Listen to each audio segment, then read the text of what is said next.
But before we actually get started, I wonder if Dr. Arnold has anything he wants to say about upcoming classes. And then maybe a reminder, Dr. Arnold, about the fact that they'll need a new Zoom code for tomorrow morning's class and for the worldview class. Yes, excellent, good. So I will drop the Zoom code in to the chat here and just right after I finish here. So you'll have that code for tomorrow. And Dr. Collins, you remind me, okay, the time for tomorrow is 9 a.m. to 12 p.m. So same 3-hour span, just starting at 9 a.m. tomorrow morning. So yes, and I'll drop the code in here. It's a different code, so don't use the same link here. Maybe at the end of our time, I'll just say this again because we might have other people coming in. I want to make sure they get the announcement. And the other thing is, just so you know, we have, so part of what we're doing here, we're very, very grateful for Grace Independent Baptist Church hosting, making this happen. Obviously, clearly it wasn't happening apart from the great labor that they have made to make this happen. We're working on this as a project. They've done the hosting here to make this possible, but this is a project that we're doing on an ongoing way.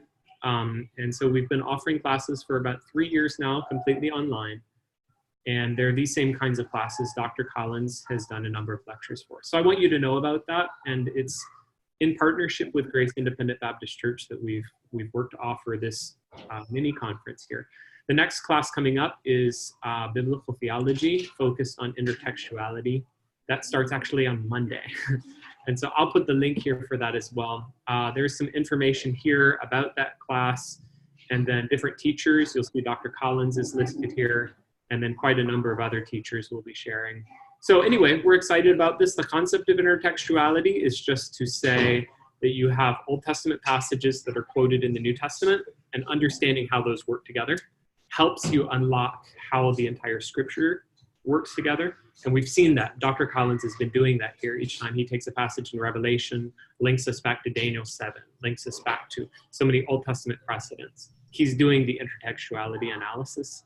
So that's what we'll start talking about on Monday. Anyway, want to make you aware of that. I'll drop the link for that into the chat right away here. And then for the link for tomorrow, I'll drop that in the chat as well. So, thank you. You want to open us in prayer as well? Let's do that. Father, thank you that you not only created this world and that you sustain this world, but that you have also redeemed this world and you will restore this world. Thank you that the biblical story, the truth of what you're doing in human history, has an ending. It has a very good ending. It has a very good ending in your sovereign plan because you have a purpose for this world. And it is that all things would be brought together under the headship of Jesus Christ to your honor and to your glory. Thank you that someday in your presence, we will see God. And someday in your presence, we will rejoice together with that crowd from every tribe and tongue and people and nation. And that for all eternity, we will see what the world looks like when Jesus is our King. And what you always intended for humanity, with things finally at last and forever being as they ought to have been. Forever and ever we will rejoice in the fabulous work which you have done through the power of the Lamb that was slain for our sins, that you might redeem us to you by his blood. And we ask this tonight in his name. Amen.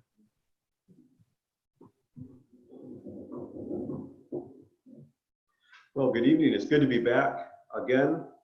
What we'll be looking at today, we'll be continuing on with the Olivet Discourse. And in the Olivet Discourse, we looked at that last week. We looked at the Olivet Discourse last week, and what we saw was the discourse can be interpreted in a number of different ways. And the conclusion that we reached in surveying, and that I think we're going to see spelled out, is that the Olivet Discourse is referring both to the events of AD 70 and to the events of the end times, the eschatological day of the Lord. And we looked through the first 8 verses of Matthew 24 and its parallels. I feel a little loud. Am I a little loud to everyone else, or is this about right? Sure. So the first 8 verses we noted refer to the beginning of birth pangs. And the beginning of birth pangs is the beginning part of the day of the Lord judgment that the Old Testament prophesied and that now Jesus is speaking of to his disciples. These are the beginning of birth pangs that actually we're going to come back to Revelation chapter 6, and we're going to see begin to be fulfilled in the book of Revelation. But let's keep moving along in our study of the Olivet Discourse. We'll pick up with Matthew 24, verse 9, and its parallels. Now, immediately as we look at this, there's a seeming discrepancy between Matthew and Luke at this point. Let me share the screen so that this harmony of the Gospels is visible to everybody. Okay, if you look at Matthew chapter 24, verse 9, then they shall deliver you up into tribulation and shall kill you. So Matthew 28, verse 9, then they shall deliver you up to tribulation and kill you. But in Luke, if you look at,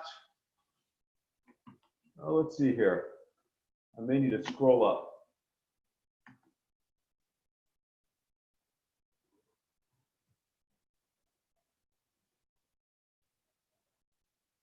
Oh, where is this? It is.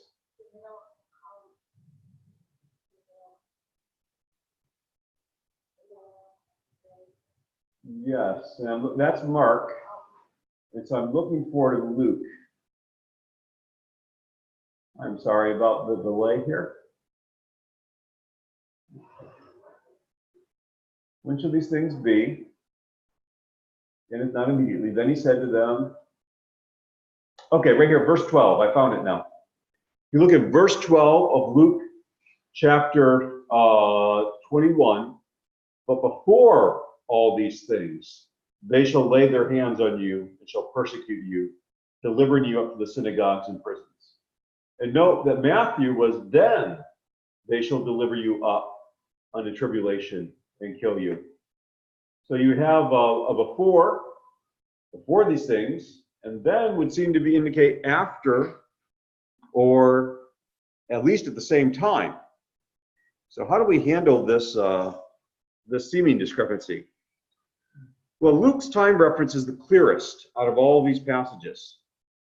And what Luke is referring to is the fact that before false messiahs and wars and earthquakes and famines and heavenly signs, before all these things that we just talked about last night, Jesus' followers would be persecuted by both Jews and Gentiles. And actually, that is what the book of Acts records in the first century. Before these earthquakes and famines and false messiahs and wars took place, the persecution began as soon as the church was formed. In fact, Acts even uses the words of Jesus' prophecy to describe this persecution. Lay hands on you. I mean, that shows up in Acts 4, 5, 12, and 21. Persecute you. Acts 9, 22, and 26. Whoops.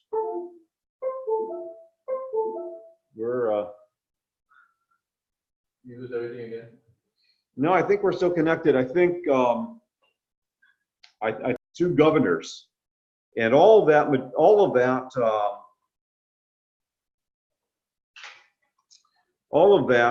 material there it shows up both in Acts and in the Luke passage. Now, Luke's account of the discourse affirms that this persecution will be an opportunity to bear witness to the gospel. And so notice as it goes on, before all these things, they shall lay their hands on you, persecute you, deliver you up to synagogues and prisons, kings and governors. But verse 13, it shall turn out to you to be a testimony. And that's exactly also what we see in Acts. We see in Acts 4, and Acts 7, and Acts 23, that the persecution of the church actually led to the opportunity for the early Christians to share the gospel with people. Divine empowering to present this witness without forethought, which is one of the things mentioned here, actually may be exemplified by Stephen in Acts chapter 7. So I think these verses in Luke clearly describe the persecution of the church as described in Acts before the events leading up to the destruction of the temple in AD 70. Now, Mark's account, if you look at that column, is very similar to Luke's. He adds the fact that they would be beaten in synagogues. That also occurred in the earliest days of the church. Acts 5, Acts 22, 2 Corinthians 11 recounts being beaten in the synagogues. But Matthew's account is significantly different from Luke's.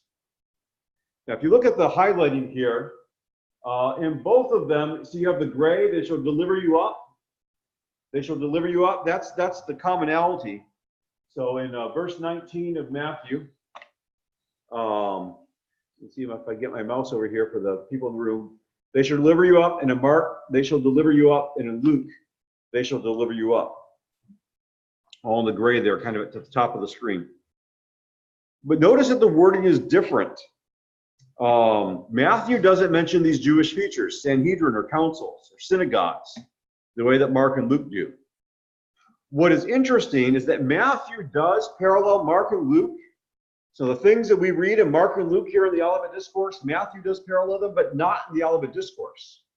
The parallel in Matthew to Mark and Luke at this point is actually back in Matthew chapter 10, verses 19 through 21. So Matthew chapter 10, verses 19 through 21 is the place in Matthew that parallels this place in Luke that's talking about persecution in the early church.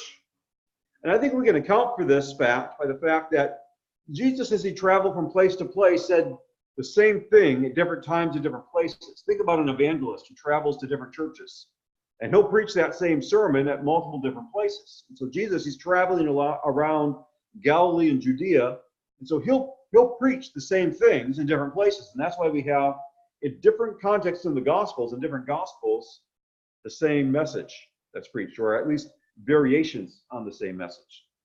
So Jesus would have preached this message in Matthew, in the context of Matthew chapter 10, earlier in his ministry, and it was also a component of his teaching here in the Olivet Discourse. But since Matthew had already recorded these facts in Matthew chapter 10, he doesn't repeat them in the Olivet Discourse here. In fact, Matthew's emphasizing the eschatological nature of the Olivet Discourse, so he drops that part out so he can actually stay focused on the eschatology of the Olivet Discourse. So Jesus said the things in Luke, and he said the things in Matthew. They're different things, but he said both of them as part of the Olivet Discourse. Now, in Matthew's account, Jesus is indicating in connection with or following the initial birth pangs, persecution will come. So if you think about what Matthew is saying, he says then. So we have the birth pangs that are recounted in verses up to verse 8. And then there's going to be this persecution. And those birth pangs are, especially in Matthew, focused on the last days, the ultimate day of the Lord, the final day of the Lord. And so this persecution that Matthew is talking about here is not the AD 70 persecution that Luke is referring to, but is actually the last days persecution. And what will happen is this persecution will be exacerbated as people fall away from the faith and betray believers. As people are coming in, we are in the Olivet Discourse, Matthew chapter 24, verse 9 and following, and its parallels. What's interesting is I think Paul interpreted this part of the discourse also in reference to the last days. Because in 2 Thessalonians chapter 2 and verse 3, he says that the apostasy or the rebellion will accompany the appearance of the man of lawlessness or the false Christ, the Antichrist. And contributing to this apostasy actually are false prophets. I'm going to scroll this screen down again. You can actually see, it actually shows up here on the parallel here, the Matthew chapter 10 part of the parallel. So I'm going to scroll past that. So this is what parallels Mark and Luke. I'm going to scroll past that. See, you'll be hated of all men for my name's sake, and many shall stumble. They shall deliver one up to one another, and they'll hate one another. Many false prophets shall arise, shall lead many astray. That would be in verse 11. And there were certainly many false prophets in the first century. Acts chapter 20, Galatians chapter 1, Romans 16, Colossians 2. Many other passages talk about false prophets. But the work of the false prophets actually culminates in the false prophet. Alongside the Antichrist, Revelation chapter 13 speaks of a false prophet. This passage is picking up on that as well. Now, to close out this section, Jesus said, "And this gospel of the kingdom will be proclaimed throughout the whole world as a testimony to all the nations. And then the end will come." That's verse 14, Matthew 24:14. And I think with regard to the type, that is, with regard to the AD-70 period, I think we can say that the gospel was known throughout the known world of that day. For instance, Paul can say that the gospel is prospering in all the world, Colossians 1:6. And he could even say that it has been proclaimed in all creation under heaven, Colossians 1:23. And what Paul is doing probably in those contexts is he's indicating with expansive language that the gospel has gone to all the nations and is continuing to spread among them. And I think the expansive language is used because Paul's saying in principle, the gospel has already been preached worldwide, even though in practice there's more spread to come. However, this typological fulfillment in the life and ministry of Paul and the early apostles does not exhaust the significance of that statement about the gospel being preached to all the world.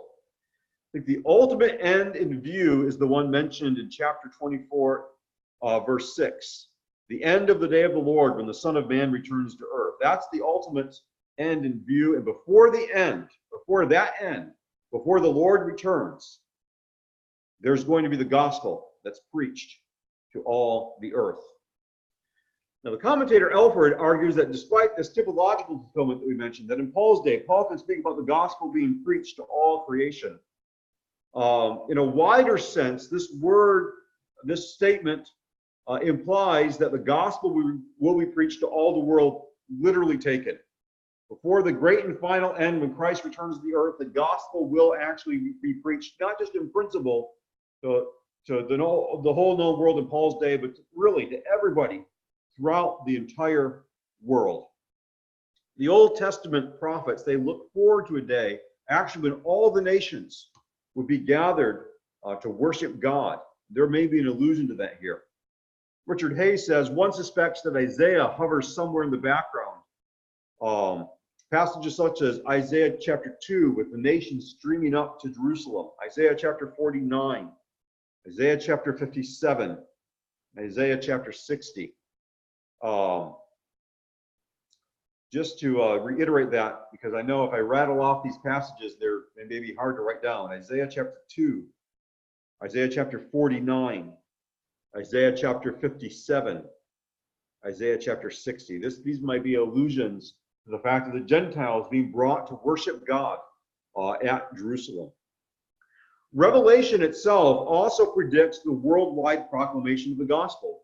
Remember in chapter 5, every tongue, tribe, nation, people is going to be before the throne of God, praising God. In chapter 7, also the Jewish people, they're sealed to go out and evangelize the Gentiles.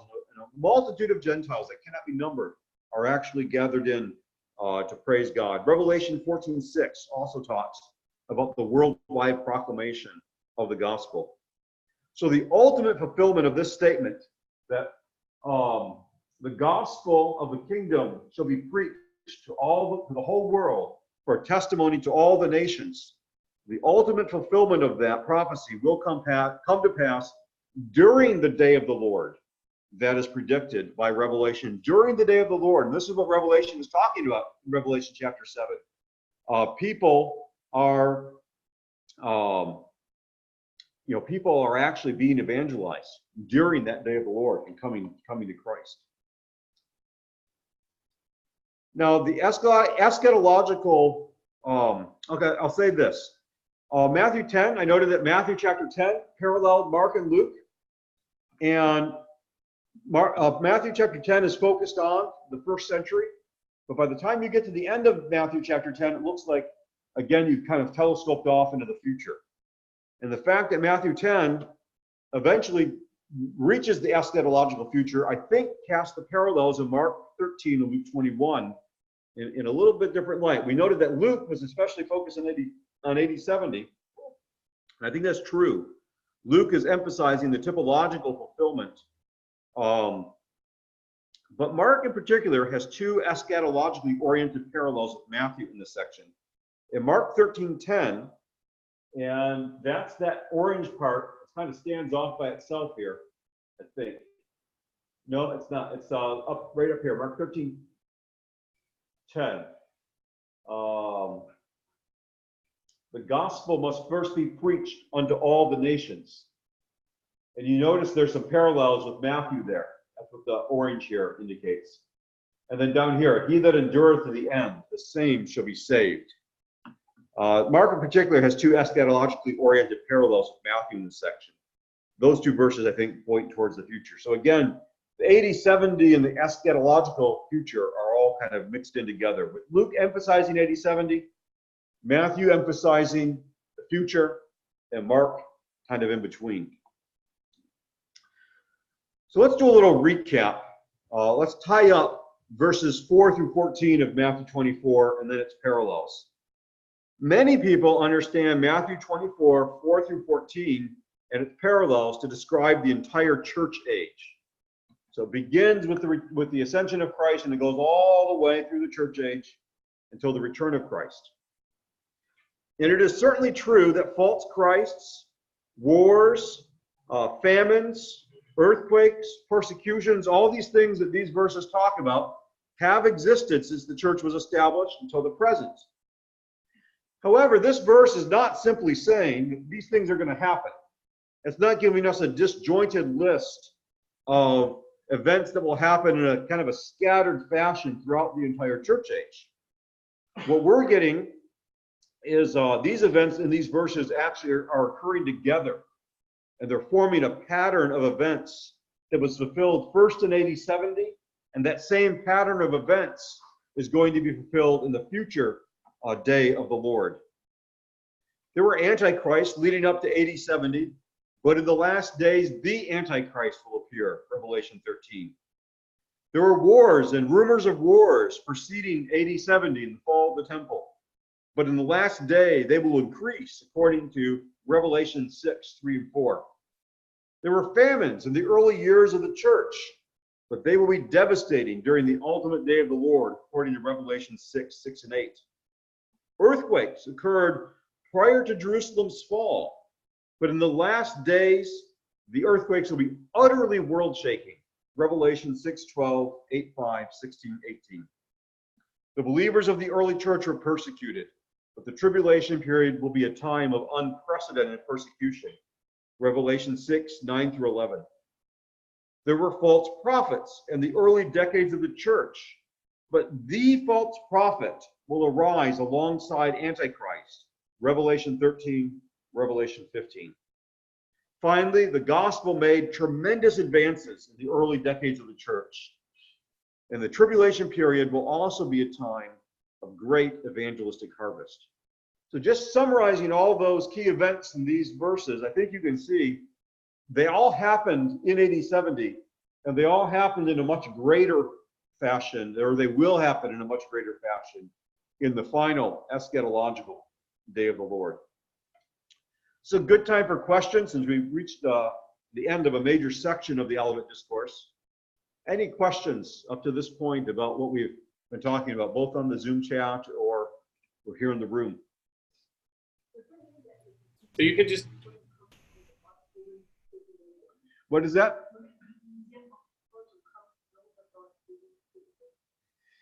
Well, there's kind of two things happening during the tribulation in terms of people coming to know God.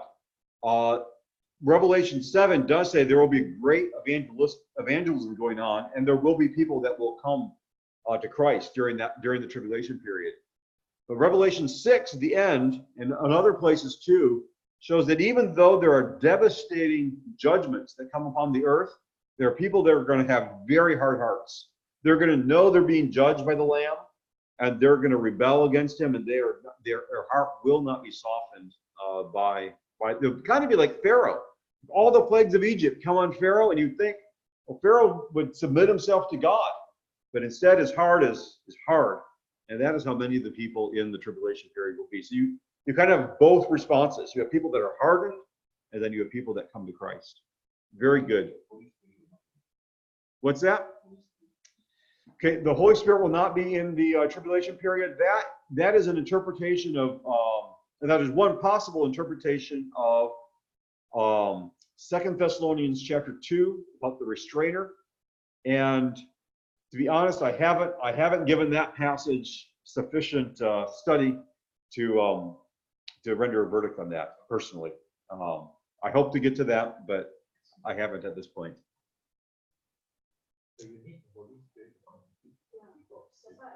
That is correct. And we do have people converted during the tribulation period, so he will be at work in some way. So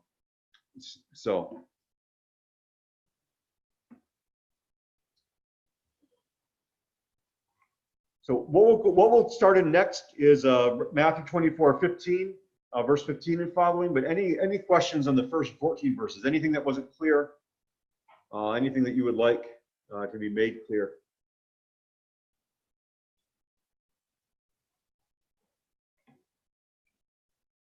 Okay, and I don't see anything in Zoom regarding verses 1 through 14. So let's move on to 24:15 through 22. And let me I'm going to pull this up on my device here in front of me so I can have easier reference to it. So what comes next to chapter 15, and I'm going to start here with Matthew, is the abomination of desolation.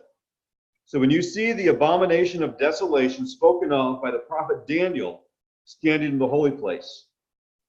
So Jesus directs the disciples' attention to Daniel's prediction of an abomination of desolation.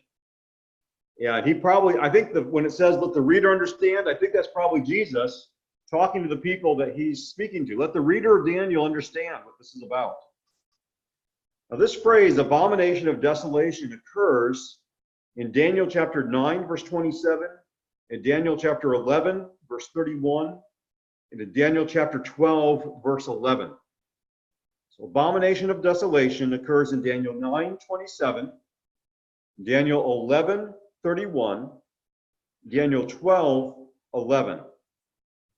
And a similar phrase occurs in Daniel chapter 8 and verse 13. And so now I think is a good time for us to move to Daniel chapter 9. I'm going to move there in my notes as well.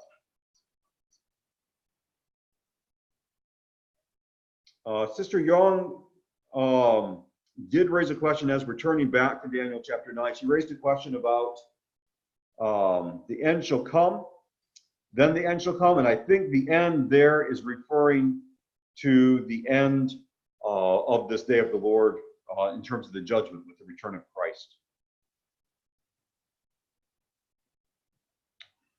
And as we're turning back, Brother Joel noted, Dr. Arnold noted that let the reader understand.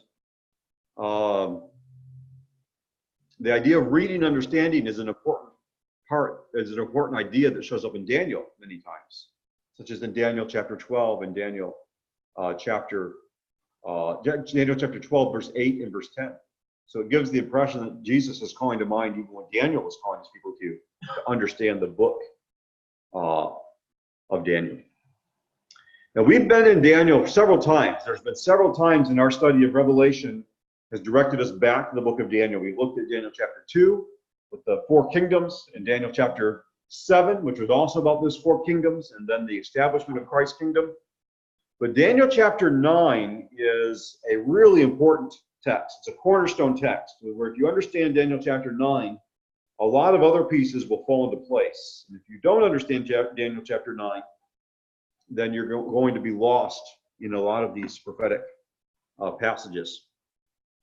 Even those who hold to a similar eschatology sometimes differ on the details. We're going to have to look at this in some detail.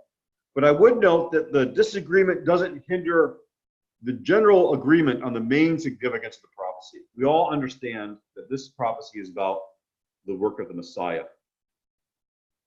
Now, the context of this prophecy of 77s is Daniel's prayer regarding Jeremiah's prophecy that the desolation of Jerusalem would last 70 years. So if you look back up in Daniel chapter 9 and verse 2, Daniel says that he perceived in the books, this would be the biblical books, the number of the years that according to the word of the Lord to Jeremiah the prophet must pass before the end of the desolations, namely 70 years. In other words, what Daniel is saying is he realized Jeremiah prophesied that the Israelites would be in captivity for 70 years. And Daniel recognizes the end of that 70 years is starting to come to a close. So Daniel's going to pray about this end of the 70 years captivity of Israel. And when the Babylonians came in, they took him into captivity. Daniel's been in captivity. Now that 70 years prophecy is about to come to a close. Now that 70-year prophecy is given in Jeremiah chapter 29, verses 1 through 23. That passage records a letter from Jeremiah to the exiles who were taken to Babylon in 597 BC. The false prophet said the exiles would be back in Israel with their king and with their temple vessels within 2 years. Jeremiah 28, 2 through 8 is where the false prophets say that. But in Jeremiah's letter, Yahweh declared that the exiles, they need to prepare for an extended stay in Babylon. They were to build houses in Babylon. They were to marry in Babylon. They were to have children in Babylon. They were to seek the welfare of Babylon, and they were to pray for Babylon. And then verse 10, Jeremiah 29:10, specifies the precise length of their captivity. Quote, when 70 years are completed for Babylon, I will visit you, and I will fulfill to you my promise to bring you back to this place, that is, back to Jerusalem. And God made it clear that the exile did not put an end to his purposes for Israel. So in verse 10 also he says, I know the plans that I have for you, declares Yahweh. Plans for welfare and not for evil, to give you a future and a hope. The first wave of exiles went into captivity in 605 BC. The first year of Cyrus, Ezra 1:1, first year of Cyrus, this is not the first year of Cyrus ruling over Persia, but the first year of Cyrus when he conquered Babylon, which is where the Israelites were. His first year there was 538 to 537 BC. That's 67 to 68 years after the first wave of captivity, which is very close to 70 years. In fact, if it took some time to get the exiles organized and prepared to go back, you can imagine them taking a couple years to get everything together. And it may very well be that some of the people returned exactly 70 years from the first wave of captivity. I think it's notable also that in the prophets, like in Jeremiah, God actually told the people to pray about this, to pray and to seek him. Though the restoration from exile is actually promised to be within 70 years, it also ends in a response to the prayers of God's people. This is according to Jeremiah 29, verses 12 through 14. And here, Jeremiah himself is reflecting the teaching of Deuteronomy chapter 4 and verse 29. From the very beginning of Israel's existence in the book of Deuteronomy, God promised that exiled Israel would be restored if they returned to God and prayed. So here in Daniel chapter 9, Daniel is praying in keeping with these prophecies. So look down now in Daniel. We're going to actually skip Daniel's prayer, although that's a wonderful prayer. But for our purposes in eschatology, we're going to skip down to verse 24. And in verse 24, the angel of Gabriel comes and responds to Daniel's prayer. And Gabriel appears to Daniel and he reveals to him 77s are decreed for your people. In your translation, it may read 70 weeks. But we actually know that nobody believes that these are actually weeks of 7 days. The word in Hebrew is actually sevens, 77s. And often a 7 is a 7-day period, which would be a week. But in this case, the 7s are periods of years. So 77s of years is how we should understand this. So 77s are decreed for your people in your holy city, Daniel 24. Now, these 77s are probably best understood against the background of the Jewish sabbatical years. So in the Jewish law, every 70 years, they were supposed to give the land a rest. They were supposed to give it a Sabbath. And the Jubilee year was in particular. Actually, they were supposed to give the rest, I don't have this in my notes in front of me. Maybe Pastor Pink can help me. They were supposed to give the rest of the land every 7 years, right? And then maybe every 70 years was a Jubilee year. I think that is the case. So thus understood, 77s of years will constitute 10 Jubilee years.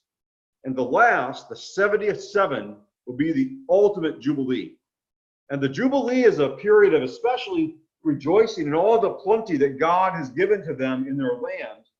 And if you think about the millennial prophecies, these are all about the fruitfulness of the earth and the restoration of the earth. So they set the 70th seven, the 70th Jubilee, would actually lead into a millennial period.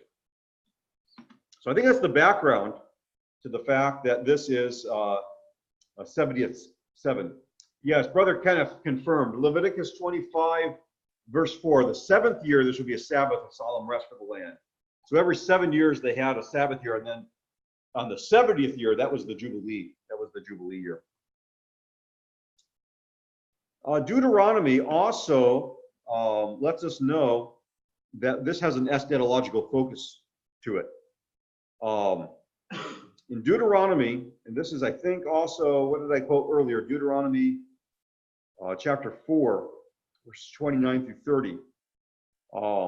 Moses indicated the return would take place in the latter days. He says, when you are in tribulation and all these words find you in the latter days, you will return to Yahweh your God and hear his voice.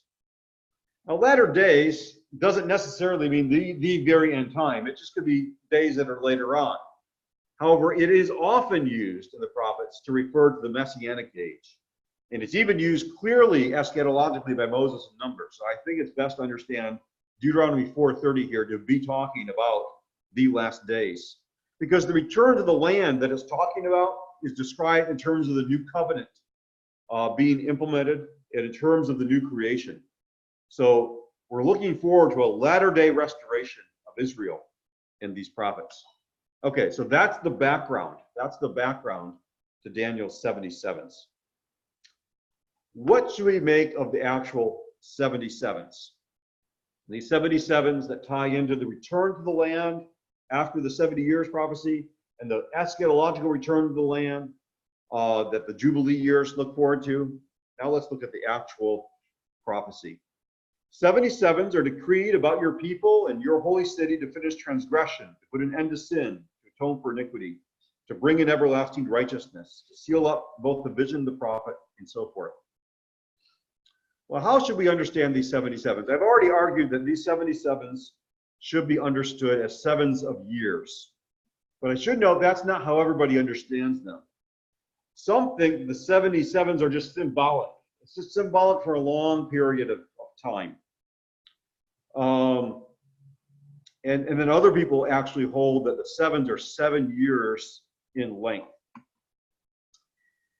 I don't think the symbolic idea that there's 70, they're just 70 kind of generic period of time is very compelling. Here's a couple arguments that people will give, and you'll see, I think, why it's not symbolic. They say that the 70-year prophecy between from Jeremiah to the end of exile was not actually 70 years. It was only 68 years. And so they say, oh, well, that was symbolic, not literal, because it was 68 years. And so these are symbolic as well. But I think 68, that's not symbolic, that's rounding. You just round up to 70, and you're, a round number is not necessarily a symbolic number. And in fact, it may have taken 2 years for them to get back to the land. So I say, okay, well, that's not a good year, or that's not a good reason. Somebody says, well, the 77 symbolize the 490 years of a tenfold jubilee, thus they're symbolic. But I think, well, the jubilee was symbolic, but it happened according to these actual years. So the symbolism of the Jubilee doesn't actually contradict actual years unfolding, because the Jubilee symbolism was actually tied in to actual years. So I think, oh, okay, well, that's not a very good objection. On the other hand, when I look at the 70 years, it's actually possible to calculate 70 or at least 69 years, or 69 sevens rather, which would be roughly 490 years, 490 minus 7, between the time of around Daniel and the time of Christ. So we have to figure out, when do these 77 start and when do they end? And the two most likely places for the start of these 77s is either the 7th year of Artaxerxes, that would be 458 BC, or the 20th year of Artaxerxes, 445 BC. It could be 458, 457, 445, 444. So the 7th year of Artaxerxes or the 20th year of Artaxerxes. Now, if you look in Daniel chapter 9 and verse 25, this is what we're going to be basing the beginning of this on. Know therefore and understand that from the going out of the word to restore and rebuild Jerusalem, to the coming of a Messiah, an anointed one, a prince, there shall be 7 weeks and 62 weeks. So that's 69 of these sevens. Okay? So what's this decree to go out and build Jerusalem? Well, let's see, I'm going to scroll down here, because I'm skipping one that's just not very likely at all. In the 7th year of Artaxerxes, the king issued the decree that resulted in Ezra's return to Jerusalem, Ezra chapter 7. And this may be the decree that is referred to in Daniel chapter 9, verse 25. Now, some people note that, okay, there's not really a specific thing about building the temple here in that decree, or building the walls of the city, rather. But other people say, actually, that may be implied. There actually is maybe a reference to the walls there in Ezra. What's fascinating about this is that 457 BC actually marks the beginning of a sabbatical cycle. So if these are tied into the sabbatical years, this may be a good time to have the 77s begin. Also note that the text in verse 25 divides the 77s into 7 sevens and 62 sevens. The first 7 sevens, or 49 years, they deal with rebuilding the streets and a trench. And the time in which this is done is called a time of trouble. So if one a time of trouble, yes. So if one begins in 457 BC, then those first 7 sevens is roughly 457 to 407 BC. And that would include the time of Ezra, the time of Nehemiah, the time of Haggai, the time of Zechariah, and the time of Malachi. And if you think of what is going on in that time, there's all this opposition to the rebuilding of the walls. And so the division of sevens into 7 sevens and 62 sevens isn't arbitrary. There's a good reason for dividing these sevens up the way that they are. In the 69 weeks, in the first part of that, the first 7, that's the rebuilding of the city. And then the latter 62 would be the rest of the time it would take to reach Christ. Now, when would this period end? If it begins in 457, when would the first 69 sevens end? The ending of that would be AD 27, which some would identify as the year of Jesus' baptism. So you say, okay, 69 sevens, that gets me from Artaxerxes sending Ezra back all the way up to the baptism of Jesus. Looking at 7-year periods of 365-day years. Now, the main objection to this view is that Artaxerxes' decree deals with the temple, not with rebuilding the city. However, the decree does make provision for magistrates and judges and assumes that a rebuilding of the temple would take place.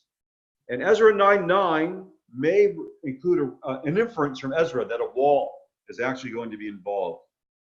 So some commentators say it's reasonable to assume that this order also gave permission, implied permission to rebuild the city. And in any event, the rebuilding of the wall had actually already begun by the time Nehemiah returned. So there was some wall building that took place as a result of this. So that's one proposal. The other proposal is that the beginning of the 70, or I'll say in this case, the 69 sevens, the beginning is the 20th year of Artaxerxes. That's 445 BC. And that is when Nehemiah is sent back to Jerusalem. And some people really like this date because Nehemiah was actually sent back with a commission to rebuild the wall. And that's what it says here in verse 25, from the going forth of the word to restore and build Jerusalem. One commentator who really likes this view, he says that this decree and this decree alone explicitly deals with the cities and the walls and the gates. It's also argued that on this date too, the first 7 sevens are dealing with the rebuilding of the walls. And finally, this rebuilding would be done in troubled times. Now, there are 3 objections to this view. Some people say that what Nehemiah is doing isn't the initial permission to rebuild the walls, because the walls had already begun to be rebuilt. He's just kind of finishing the job. It's just reaffirming an earlier existing edict, and it's enlarging upon it. However, it still is true that no other edict focuses so specifically on the building of the walls as this one. The second objection is that in order for the 69 sevens of years not to overshoot the time of Christ, which is said to occur after the 69th seven, the years have to be counted in terms of 360 days rather than 365 days.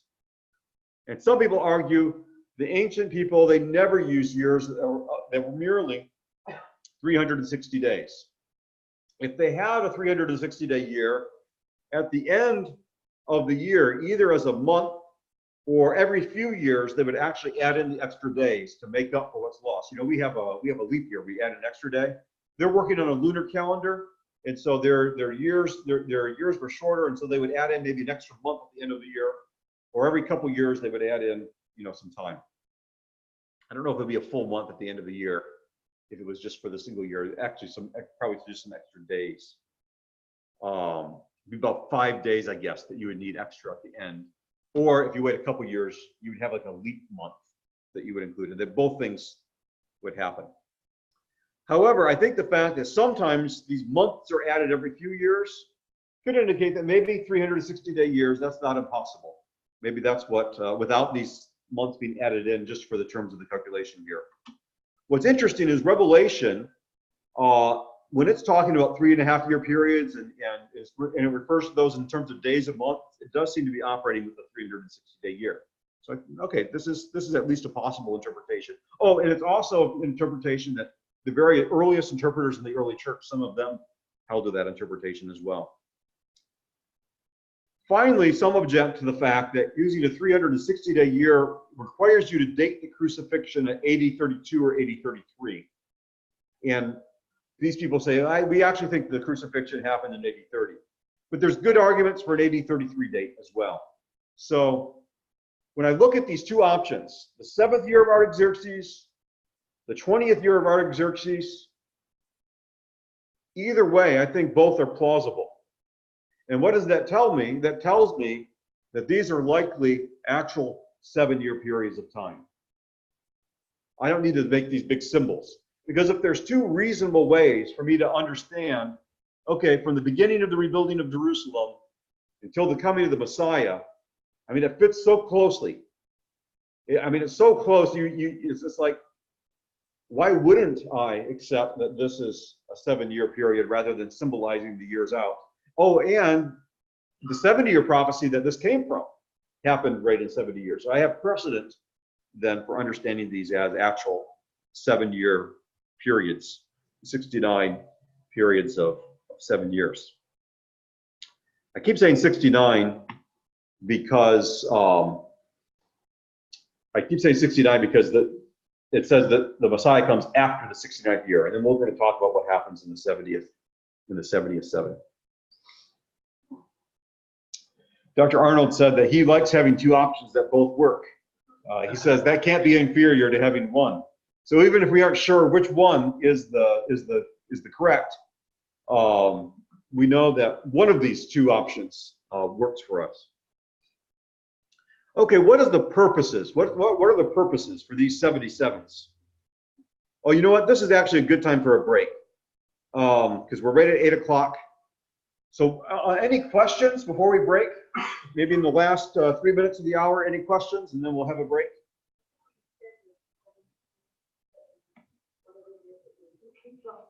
Okay, very good question. What are we talking about when we're talking about 77s? That's very important to get. So when he says 77s, we should understand the sevens to refer to 7-year periods. So think of 70 times 7, it's 490, and those will be 490 years. And the reason we're certain they're years is because if you do weeks, 490 weeks, it doesn't line up with anything. But when you do it at 77 or 490 years, or actually it'll be a little less than that because we're actually looking just in the first 69. You line up with the rebuilding of Jerusalem to the coming of Christ. You know, I don't know why it uses weeks in the English Bible. I actually, for most of this lecture, I've been speaking out of the ESV. For when I did this part, I switched to the NIV. The NIV is the only translation that translates it sevens, and the NIV is not my preferred translation. But in this passage, I think it makes more sense to do sevens instead of weeks. I don't. The number is a figurative. That's it. Of the estimate time of fulfillment. So you're saying that rather than to calculate out the estimated time. So you're saying it uses weeks just symbolically? Figurative. The time of fulfillment instead of the calculated time of the estimated time. So am I understanding you to say? It's a calculated time or it's a figurative. The time of Oh, which one is it? Okay, it is a calculated time, not merely figurative. It is a calculated time. Yes.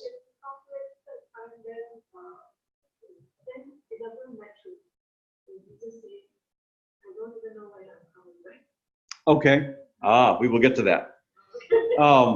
Because what we're looking at right now is just the first 69. And in the first 69, it's referring to the first coming, not to the second coming. So these first 69, we could actually calculate. Very good question. I'm glad you raised this because this is clarifying. The first 69 of these sevens gets us from the time of the rebuilding of Jerusalem to the first coming of Christ. Yes. Very good question.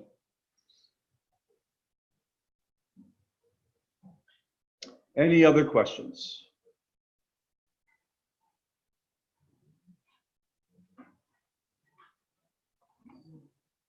Okay, let's break and we will return at 8 o'clock.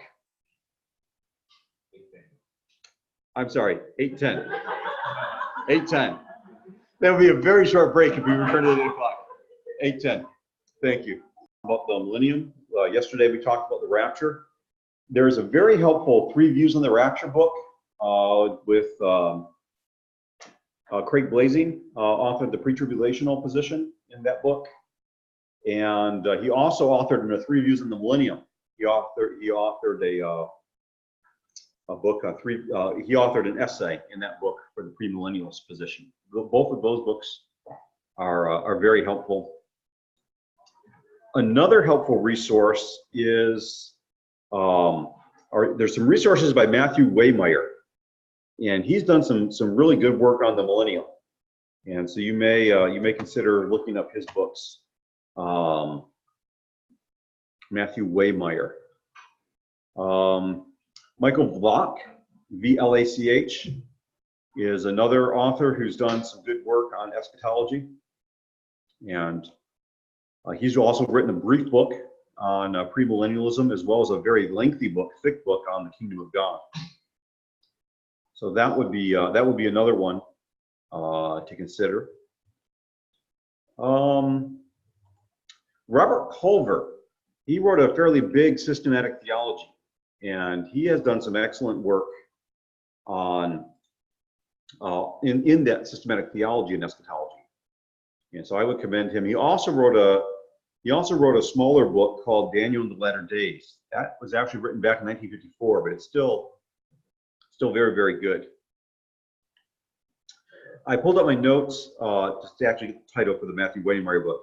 The Matthew Waymeyer book is Revelation 20 and the Millennial Debate. Revelation 20 and the Millennial Debate. That is very helpful. Another very helpful book is Donald Campbell's and Jeffrey Townsend's A Case for Premillennialism, A New Consensus. That's published by Moody in 1992. So those are some recommended resources. I'm recommending resources. Oh, please bring your coffee here. Yes. Yes. So for the people that are coming back in, I was just giving some resources, some recommended resources to the folks on Zoom. Oh, okay. Robert Culver, C-U-L-V-E-R. And that was published much more recently than his Daniel in the Latter Days. Daniel in the Latter Days was 1954, but he spent a good number of his latter years. In the early 2000s, I think he published a systematic theology. And so that's when that was published.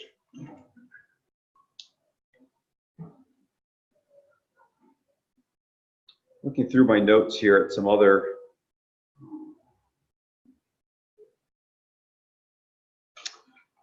Jeffrey Bingham and Glenn Kreider published a book, Eschatology, Biblical, Historical, and Practical Approaches.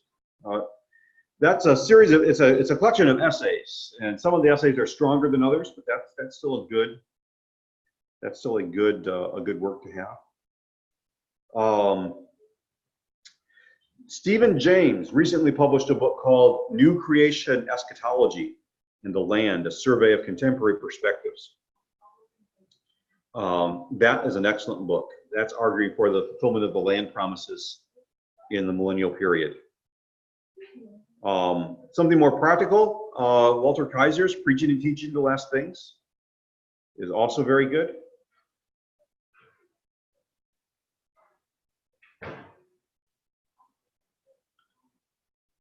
A popular level work, John MacArthur's The Second Coming, Signs of Christ's Return and the End of the Age, is helpful.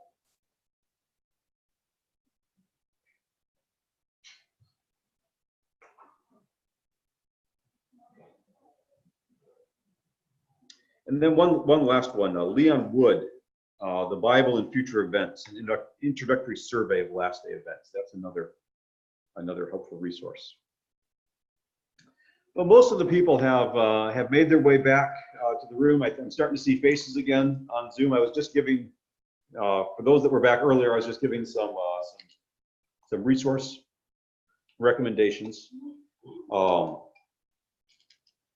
But I think we can move back now to Daniel chapter 9.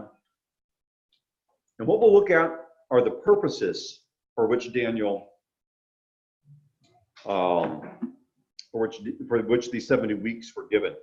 The angel Gabriel gives him a number of purposes for why these 77s, these 77-year periods are going to unfold. He was told in the first place, in verse 24, that the 77 specifically concern your people and your holy city. So we would expect these 77s to focus on Israel and on Jerusalem. That's the focus of these 77s. Now, as the passage develops, it focuses on the rebuilding of Jerusalem, the subsequent destruction of Jerusalem, and the putting to end of sacrifice and offerings at the temple in Jerusalem. It also gives us 6 specific purposes for these 77s. And these purposes all seem to be related back to that earlier prayer of Daniel. But the point seems to be that their fulfillment is actually being pushed off into the future. The things that Daniel was praying about aren't actually going to be fulfilled when the 70 years of exile are over. They're going to be fulfilled when these 77s are completed. Now, the first two purposes seem to be paired: to finish transgression, to put an end to sin. Both of these purposes look forward to a new creation in which sin is expunged from the earth. One commentator says, this seems to require nothing less than the inauguration of the kingdom of God on earth. And while some people say, well, maybe transgression and sin was put an end on the cross. When Christ died on the cross, maybe that put an end to transgression and sin. But he said, certainly the crucifixion of Christ did not put an end to man's iniquity or rebellion on earth. The third purpose is to atone for wickedness. And this actually does refer to the atonement of Christ on the cross. And some wish to group the first of these 3 purposes to find their fulfillment in Christ's death. He brings an end to sin's power by atoning for all sin. And this is possible, but it has to move from the cross, I think, all the way to the future. I think there is something in those first 2 purposes, is to actually put an end to sin, moves us all the way to the very future. And then he says, to bring in everlasting righteousness. And I think that also looks forward to the new creation. Peter in 2 Peter chapter 3 and verse 13 says, the new earth is the place in which righteousness dwells. So to bring in everlasting righteousness, that's bringing in the new creation. He then says to seal up vision and prophecy. And I think this indicates there's no more prophecy that will be given, because a sealed scroll can't be added to. So it seals up vision and prophecy. Another alternative would be to see the sealing as a mark of approval. And this would be to say the fulfillment of this vision and prophecy occurs. It's been sealed, it's true, and you'll see that is the case when it happens. But I like that first one better. No further prophecy will be needed because once the 70 weeks are ended. And Dr. Arnold, I see, likes that one too. He says it makes a lot of sense because in 1 Corinthians 13, it talks about a final ceasing of prophecy as well. The last purpose is to anoint the most holy place. Now, this has been taken to refer to the anointing of the temple or to the anointing of the Messiah, in which case it would be translated into anoint the most holy or the most holy person. This is a phrase that is actually always used elsewhere in Scripture in association with the tabernacle or the temple. And one commentator suggests that both are in view because Jesus himself is the new temple. Remember when he talks about destroy this temple of my body, in 3 days I'll raise it up again. So in this reading, it may refer to Jesus' return to earth to dwell bodily with his people. But I think more probably it refers to Christ's enthronement in the New Jerusalem. The New Jerusalem comes in the shape of a cube. The only other cube in all of the Bible is the Holy of Holies. That was a cubic space. So I think it's intentional that the New Jerusalem is also a cube. And here is the Messiah. He reigns in the most holy place. I think probably both are in view. Now, I think all of these 6 purposes point to the fact that this is a future prophecy. The end of the 77s is in the future. Because they all, or almost all, seem to point to the new creation. Any questions here on the purposes of the 77s?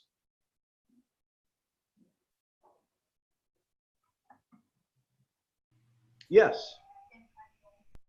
The 5th one. Yes, to seal up the vision and prophecy, which I think most likely means that no more prophecy will be given. You know, a sealed up scroll, nothing can be added to it.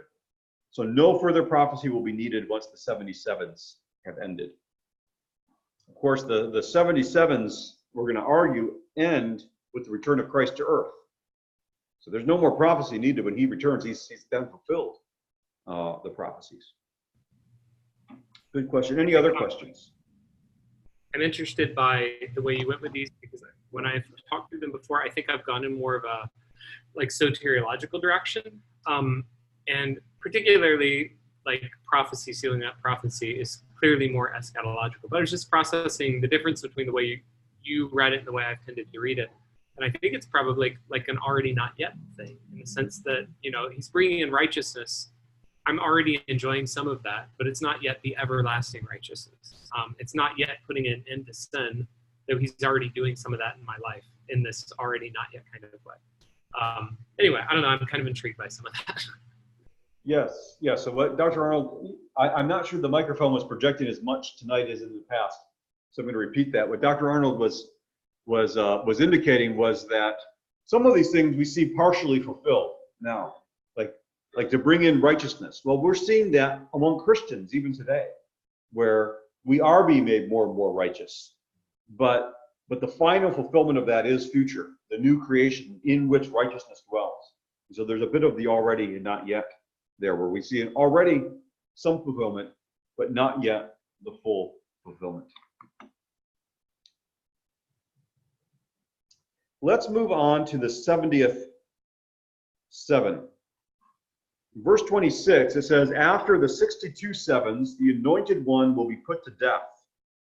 And I do think this is the crucifixion. Anointed one is just another word for Messiah or Christ. So after 62 sevens, the anointed one will be put to death. And then there's some debate about the translation. It says, and will have nothing. So the anointed one will be put to death and will have nothing. This might indicate the abandonment of the Messiah by his followers. Remember how the disciples scattered in the garden when he was arrested, and that may be what it refers to. But there's another way that this could be translated. It could be translated, but not for himself. So the anointed one will be put to death, but not for himself. And I really like that translation, because then it refers to the substitutionary nature of the atonement. The Messiah is put to death, but he's not put to death for himself. He's actually put to death for us. Now, after the 69 sevens, so there's 77s, but after the 69, and you see this, it says it in verse 26, and it actually uses the word 62, because remember, it was 7, and then 62, and then there's one left, the 70th one. So the verse actually says after 62 sevens, but we can combine it all together because the first 7 have already happened. So after the 69 sevens, the anointed one shall be cut off, but not for himself. And the people of the prince who is to come shall destroy the city and the sanctuary. Now, the people of the ruler to come, this probably refers to the destruction of Jerusalem in AD 70.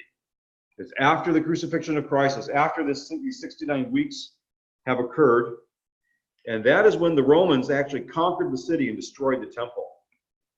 This was the destruction that actually followed the rebuilding of the city after Artaxerxes. So in the time of Nehemiah, the city was rebuilt. When was the city next destroyed? It was destroyed by the Romans in AD 70. Now, some want to see that this ruler is the Messiah, because the anointed one is also called a ruler. But I think this identification creates a bit of a problem when the destruction of the city is understood, as most people understand it, to be AD 70, because Jerusalem was destroyed by the Romans. But the people of the Messiah are the Jews. The text says the people of the ruler will destroy the city. So I don't think it works to identify this ruler as the Messiah. I think this ruler is actually, it's the people of the ruler to come. The people, that ruler to come is actually the Antichrist. And remember, he arises out of that fourth kingdom, which has a connection to Rome.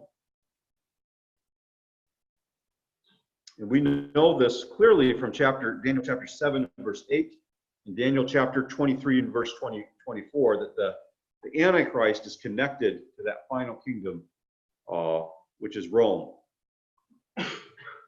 Now, what about the 70th seven? That will be verses 27 to 28. He shall make a strong covenant with many for 1 week. This would be the Antichrist. And for half of the week, he shall put an end to the sacrifice and offering. And on the wing of abominations, shall come one who makes desolate until the decreed end is poured out on the desolator. Now, the interpretation of this verse depends a great deal on decisions that we made earlier in the passage about how to interpret it. For instance, if that ruler in 926 is Christ, then this covenant would be, according to those interpreters, the new covenant, made with many for the 70th seven. And yet, limiting the new covenant to a 7-year period, that doesn't make any sense. So that interpretation really only works if you take the sevens to be symbolic and not tied to any kind of specific time period. But if you do that, then the 70th seven, you have 69 sevens that take you from, say, Nehemiah, or we'll say Artaxerxes, up to Jesus. That's 400 and some years.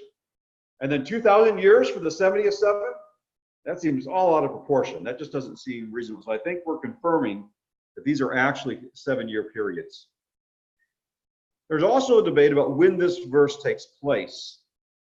And I think it's noteworthy the events of verse 26 take place after the 69 sevens. And I think some people presume that after the 69 sevens means during the 70th seven. But I don't think that's actually the case, because then you must either assume that the 70th seven is symbolic and stretches from the first century to the return of Christ, which again, I don't think that works. Or one must construe the 77s as concerning only the first coming of Christ. And some people do that. They say this only refers to the first coming of Christ. There's nothing here in the 77s about the second coming of Christ. And the 6 purposes don't really fit with that. So I don't think either of those are good options. I think what happens is we have 69 sevens. But before the 70th seven, there's a gap. There's a gap between the 69th seven and the 70th seven. The first 69 sevens culminate with the life and ministry of Christ. Subsequent to this are the destruction of the temple. Subsequent to that, far in the future still for us, is the coming of Antichrist. Chapter 7 had already spoken of, Daniel chapter 7 had already spoken of the Antichrist persecuting the saints for a time, and half a time. A year, 2 years, 3.5 years. The time would be 1 year, times would be 2 more years, and then half a time, 3 years. So that's half of the that's half of a 7-year period. So we're already seeing, as we put these passages together, there's an eschatological period, which is a 3-year period. Here's a 7-year period, and something's going to happen in the middle of that 7-year period. Well, that would be 3.5 years in. So we start to put these things together. We say, okay, this 70th seven is actually future. There's a gap between the first 69, which culminate with the earthly ministry of Christ, and the 70th seven. Now, many people dispute the gap. They don't like the idea that there's a gap between the 69 sevens and the 70th seven. Because they say there's no gap between the first 7 sevens and the latter 62 sevens. And so one person says it comes as somewhat of a shock to learn that such a tremendously long gap must occur between the last 2 sevens. And yet I would note that this is the interpretation that is found in the earliest interpreters of Daniel. So if we look at the earliest, in fact, the earliest commentary that we have of all the books of the Bible is a commentary in the book of Daniel by a man named Hippolytus. And then before him, Irenaeus, which is, again, one of our earliest interpreters, they are already saying that there's a gap between those two, and that the 70th seven is actually eschatological and happens in the last days. I think that proposing a gap between the 69th seven and the 70th seven is far more reasonable than presuming that the final seven is almost 4 times as long as the preceding 69 sevens, which a lot of people do in terms of the symbolic view. And I also think it's more reasonable than trying to explain away the eschatological nature of the 70th seven. There's all kind of evidence, the purposes, the way that the 70th seven fits in with other parts of Daniel that are clearly eschatological, that would teach us that this 70th seven is something that's going to happen in the last days. I don't want to explain all that away. So, okay, there's a big gap between these two things. I think that is actually the most reasonable claim. And if I want an explanation for the gap, Luke tells me that there's a period that's known as the time of the Gentiles. that goes from the ascension of Christ from the destruction of Jerusalem until the return of Christ. Okay, so there's this time of the Gentiles that interrupts this period that's focused on Jerusalem and Israel. Now, the 77 is marked by the making of a covenant. And then this covenant is broken, and there's a cutting off of sacrifices in the middle of the 3.5 years into the 7-year period. I think this is a reference to the Antichrist. He would actually reinstitute sacrifices, make a covenant with Israel that allows them to do this, and then he's going to cut it off halfway through this period. Because it says in the middle of the 7-year period, the ruler will cause offerings and sacrifices to cease, and upon a wing of abominations will come one who makes desolate, even until the decreed end is poured out on the desolator. And this metaphor, wing of abominations, I think the King James captures this well, overspreading of abominations. A wing of abominations, or the overspreading of abominations. And I think abominations, it's so often used in the Bible to refer to that which is idolatrous. And I think it refers to the Antichrist setting himself up as God in the temple, which 2 Thessalonians 2:4 says he will do. 2 Thessalonians 2:4 says the Antichrist is going to set himself up in the temple as God. And I think that is the abomination that makes desolate. Note also Revelation 13:8 and Revelation 13:4-17 that talks about an image being set up that people worship. There's something similar to Antiochus IV. He's somebody that lived in the time period between the Old Testament and the New Testament, and he's kind of a prefigurement of the Antichrist, and he also is interfering with the sacrifices. So I would argue that the one who makes desolate is the Antichrist, and he meets his end at the end of this final 7. And again, this goes all the way back to the early church. The anonymous church father who wrote the incomplete commentary of Matthew, he observed that this passage and the way that the Gospels allude to this passage already led some to think that the Antichrist would rebuild the temple. The fact that he will stand in the holy place, he explains in this way. He will rebuild the sanctuary that was once in Jerusalem, and he will stand there so that the Jews may see and believe in him, not only on account of his signs, but also on account of the repair of that temple, as they think that the prophets have been fulfilled who have prophesied about the rebuilding of Jerusalem, not understanding that the prophet, he thinks, spoke of the rebuilding of the spiritual temple, which prophecy Christ has fulfilled. The Antichrist will fulfill the prophecy of rebuilding the physical temple, he says. That brings us to the end of the 77s, Daniel 77s or Daniel 70 weeks. Any questions on that whole period before we move back to the Olivet Discourse? Because remember, we moved to this part because Jesus mentioned the abomination of desolation. So we wanted to figure that out in this passage. Before we move back to the Olivet Discourse, any questions? So in summary, verse 69 sevens, they reach from the time of Artaxerxes until the first coming, either Jesus' baptism or right before the crucifixion, depending on how you calculate it.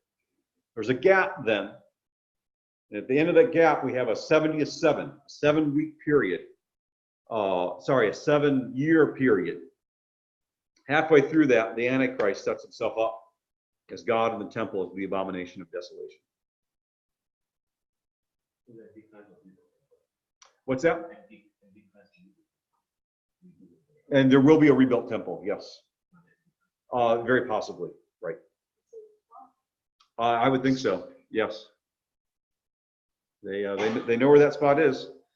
And so that is the place of the temple. So that was where the first temple was, and that's where the second temple was. That's where I would expect this one to be as well. Okay, I'm going to move back down in my notes to Olivet Discourse and the abomination of desolation.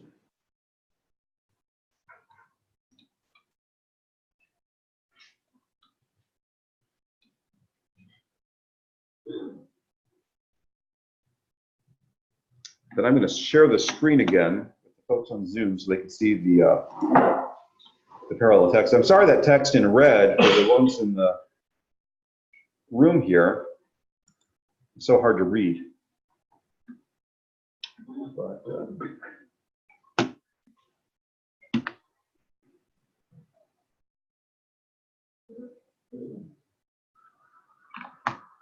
okay. So Jesus directs the disciples' attention to Daniel's prediction of the abomination of desolation. And this, we've just looked at its main occurrence in Daniel, though it also occurs in chapter 11, verse 31, and chapter 12, verse 11. Chapter 12 is very clearly eschatological. And the fact that the abomination of desolation shows up there in an eschatological context is one of the reasons why I think, okay, Daniel, the 70th 7, where it shows up there, is also eschatological, or last days.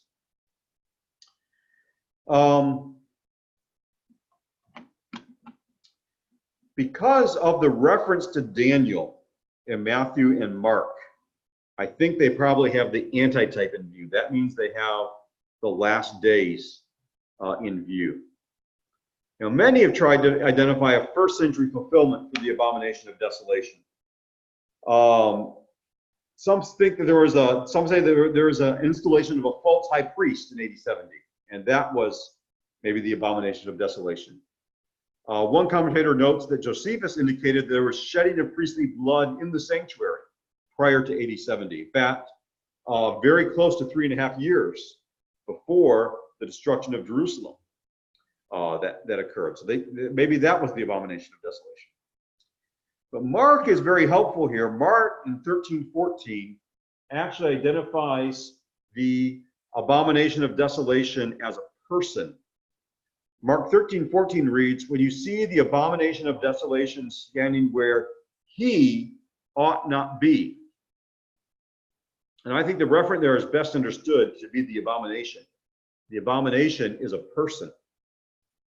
Commentator James Edwards suggests that the abomination refers to the man of lawlessness as conceived in 2 Thessalonians 2:3-4, who will exalt himself in the temple as God. And he observes that 2 Thessalonians 2:3-4 correlates with Mark 3:14 better than any of the other suggestions made as to what this abomination of desolation would be. The man of lawlessness corresponds to the man standing. It's a masculine participle in verse 14 of Mark chapter 13.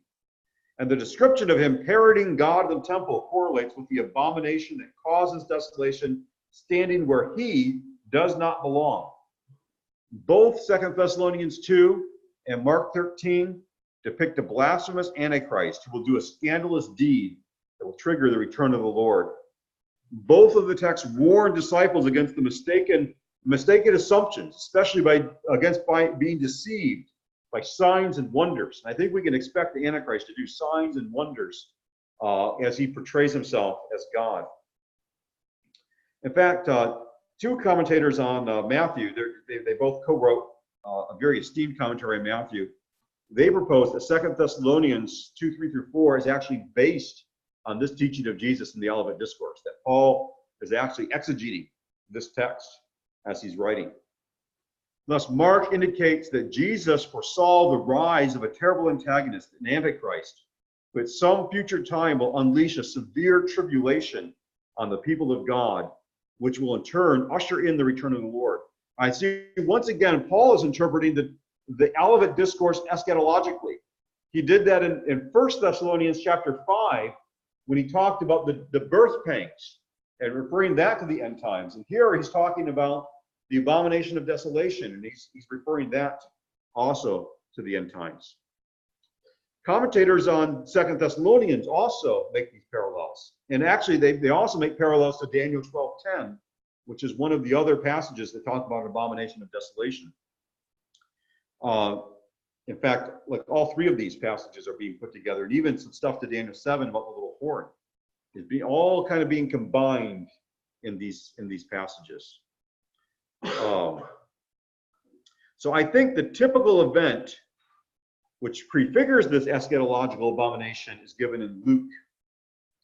So in Matthew and Mark, I think we're looking forward to the future. This person, the Antichrist, who is going to be the abomination that causes desolation. He sets himself up as God in the temple. But as we'd expect, Luke is looking back at AD 70. So if you look at Luke 21:20, right at the top of the screen there.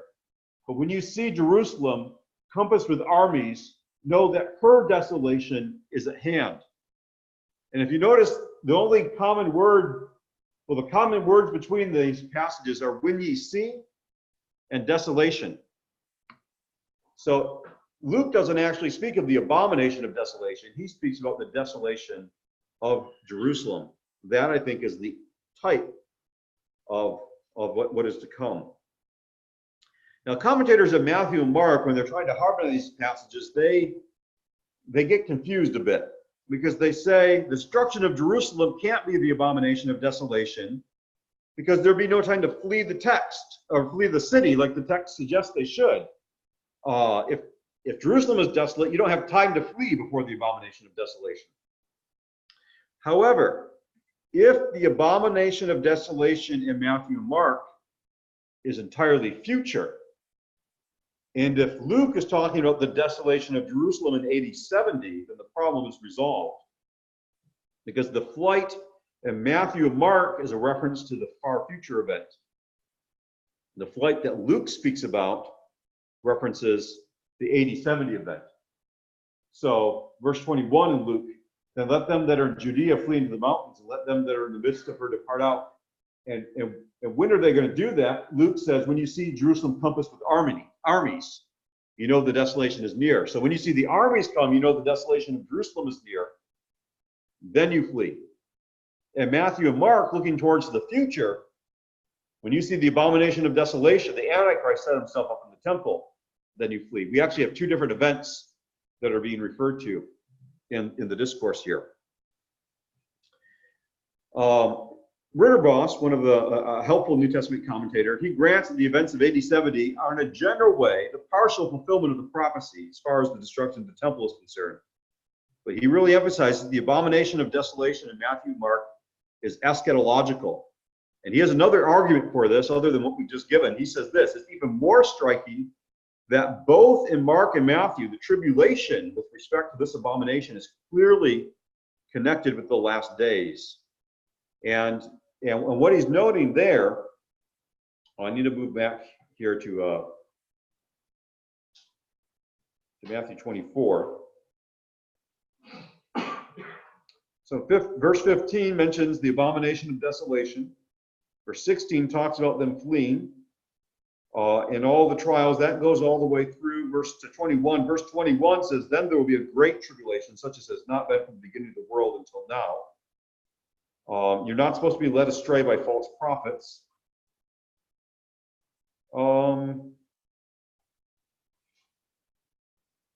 Where is the immediately?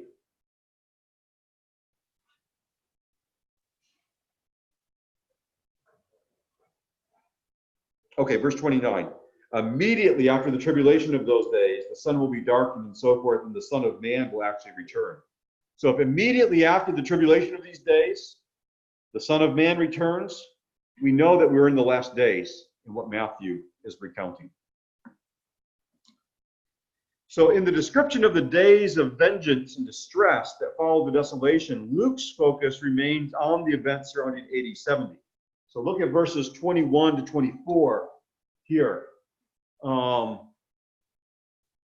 would be these verses here, and even down into verse 24 here. That's all referring to AD 70.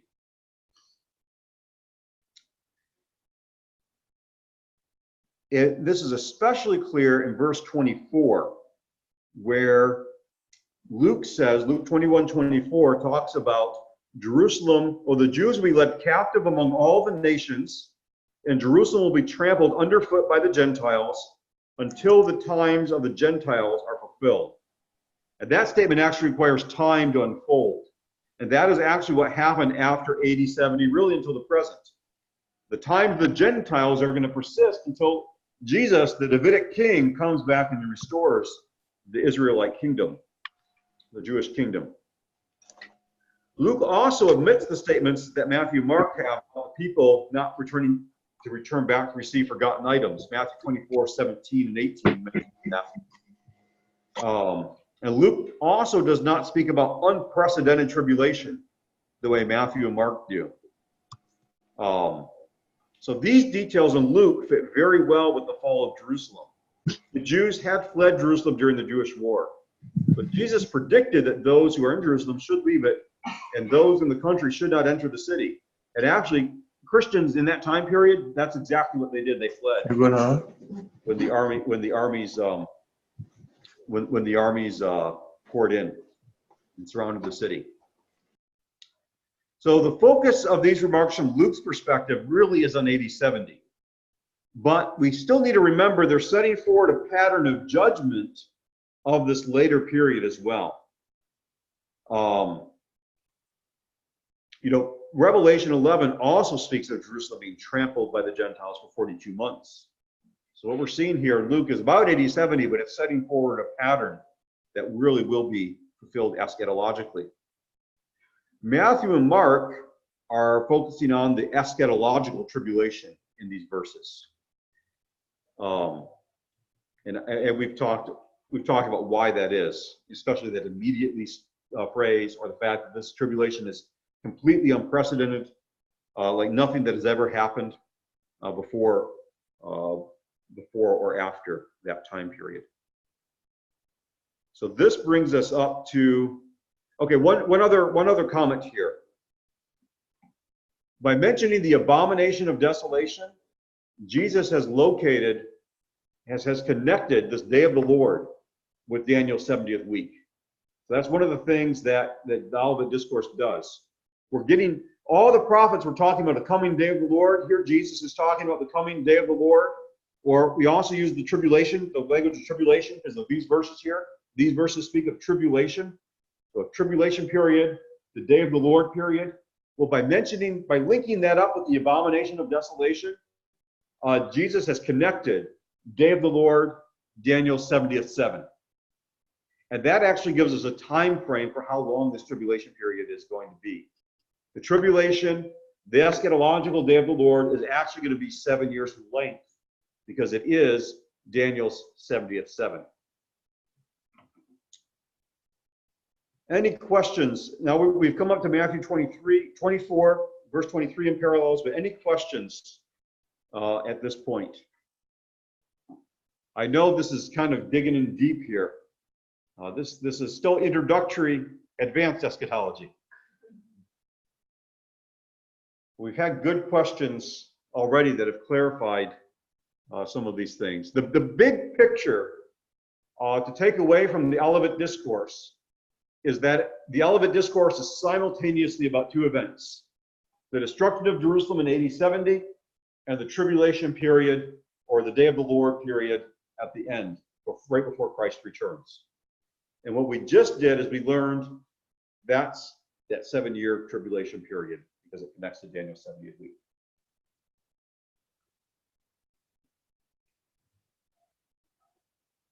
Okay, let's take another 10-minute break, and we'll reconvene at 9 o'clock.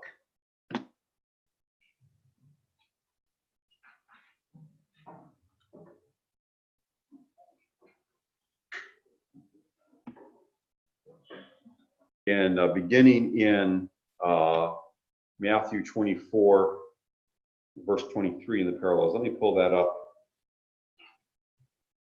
If anyone says to you, "Look, here is the Christ," or "There he is," do not believe it. For false Christs and false prophets will arise and perform great signs and wonders, so as to lead astray, if possible, even the elect. See, I have told you beforehand. Look, so that if they say to you, "Look, he is out of the wilderness," do not go out. If they say, "Look, he's in the inner rooms," do not believe it. For as the lightning comes from the east and shines as far as the west, so will be the coming of the Son of Man. Wherever the corpse is, there the vultures will gather. So that's the section that we're going to pick up on now. What they're indicating is that we shouldn't be led away by false Christ and false prophets, because when Jesus actually returns, when he truly returns, his coming will be evident and not hidden. With regard to the time of these warnings' applicability, I think they could have a faint reference back to the time of the siege, the time that Jerusalem was being besieged. There were false prophets and so forth back then. They shouldn't be led astray. But again, I think clearly the applicability here is to the latter days. In contrast to the deceptions, Christ's second coming will be visible. Verse 26 says that it will be like lightning that flashes across the sky. There will be no mistaking it. Christ's coming will also be like vultures gathered over a corpse. That's a little more difficult to understand. What is the imagery there that's being conveyed? One commentator lists 8 possible interpretations, and there's 2 that I think are probably the most likely. The coming of the Son of Man will be as public and as obvious as vultures circling over carrion. I mean, you can see those vultures up in the sky, and you know the carrion is down below there. Or the eschatological tribulation will be concluded by vultures destroying the flesh of the wicked dead. Ezekiel 39 speaks of this, as does Revelation 19. I mean, there's actually vultures that devour the dead when Christ returns in the last days. Now, because Jesus does seem to be speaking here metaphorically in terms of imagery, I think the former is more likely, but the similarity to Revelation 19:17 I don't think should be dismissed. I think that does make that a possibility. So now let's look at Matthew 24, 29 through 31. Immediately after the tribulation of those days, the sun will be darkened, the moon will not give its light, the stars will fall from heaven, the powers of the heavens will be shaken. Then will appear in heaven the sign of the Son of Man, and all the tribes of the earth will mourn, and they will see the Son of Man coming on the clouds of heaven with power and great glory. And he will send out his angels with a loud trumpet call, and they will gather his elect from the 4 winds, from one end of heaven to the other. So I think with these verses, the sermon transitions from its bifocal vision, already 80-70, not yet the future, now it's exclusively future. I mean, this is the return of Christ to earth. And for Luke, verse 24 functions as a hinge verse. Let me scroll down to that on the screen here. Well, it's right here. It was what was at the bottom of the screen in the Luke column, where it says, Jerusalem shall be trodden down of Gentiles until the time of the Gentiles be fulfilled. Well, once the time of the Gentiles is fulfilled, that's when Christ returns. And that's what Luke picks up with here, is the return of Christ.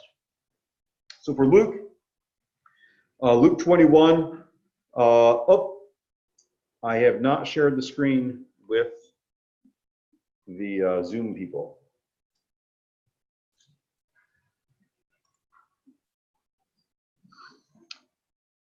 So that should be shared again. And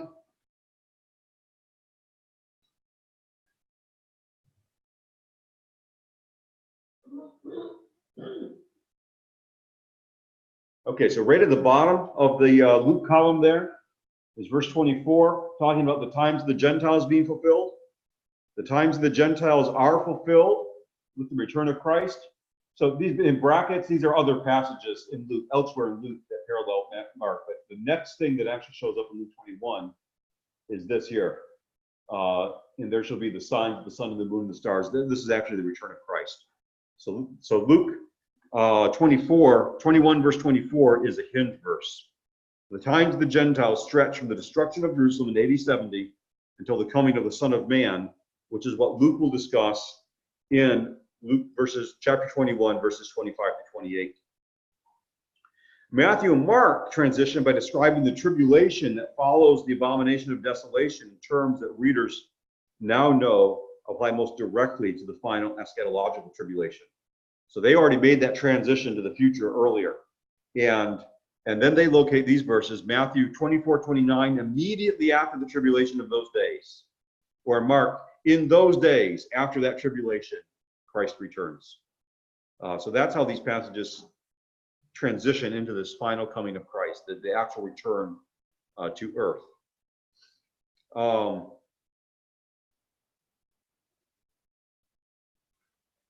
These verses are the most challenging for those who take what we call the preterist reading, or the reading that says this all applies to AD 70. And that is a really popular reading among scholars. Maybe not the most popular reading, but it's one of the ones that's right up there. But these verses are the most challenging for that viewpoint. One of the scholars that takes that viewpoint, he argues that all the way down to verse 35 is entirely focused on the disciples' question regarding the destruction of the temple. And he says the topic doesn't shift till the second coming of Christ until verse 36. The coming of Christ, according to him, and the clouds is not the return of Christ. It's his ascension and heavenly enthronement, according to this commentator. And he argues that all this cosmic language, this language of the moon will not give its light, and the stars will fall from heaven, and the powers of the heavens will be shaken. All this cosmic language is just figurative language for socio-political changes. And he says, the Old Testament uses this language for socio-political changes.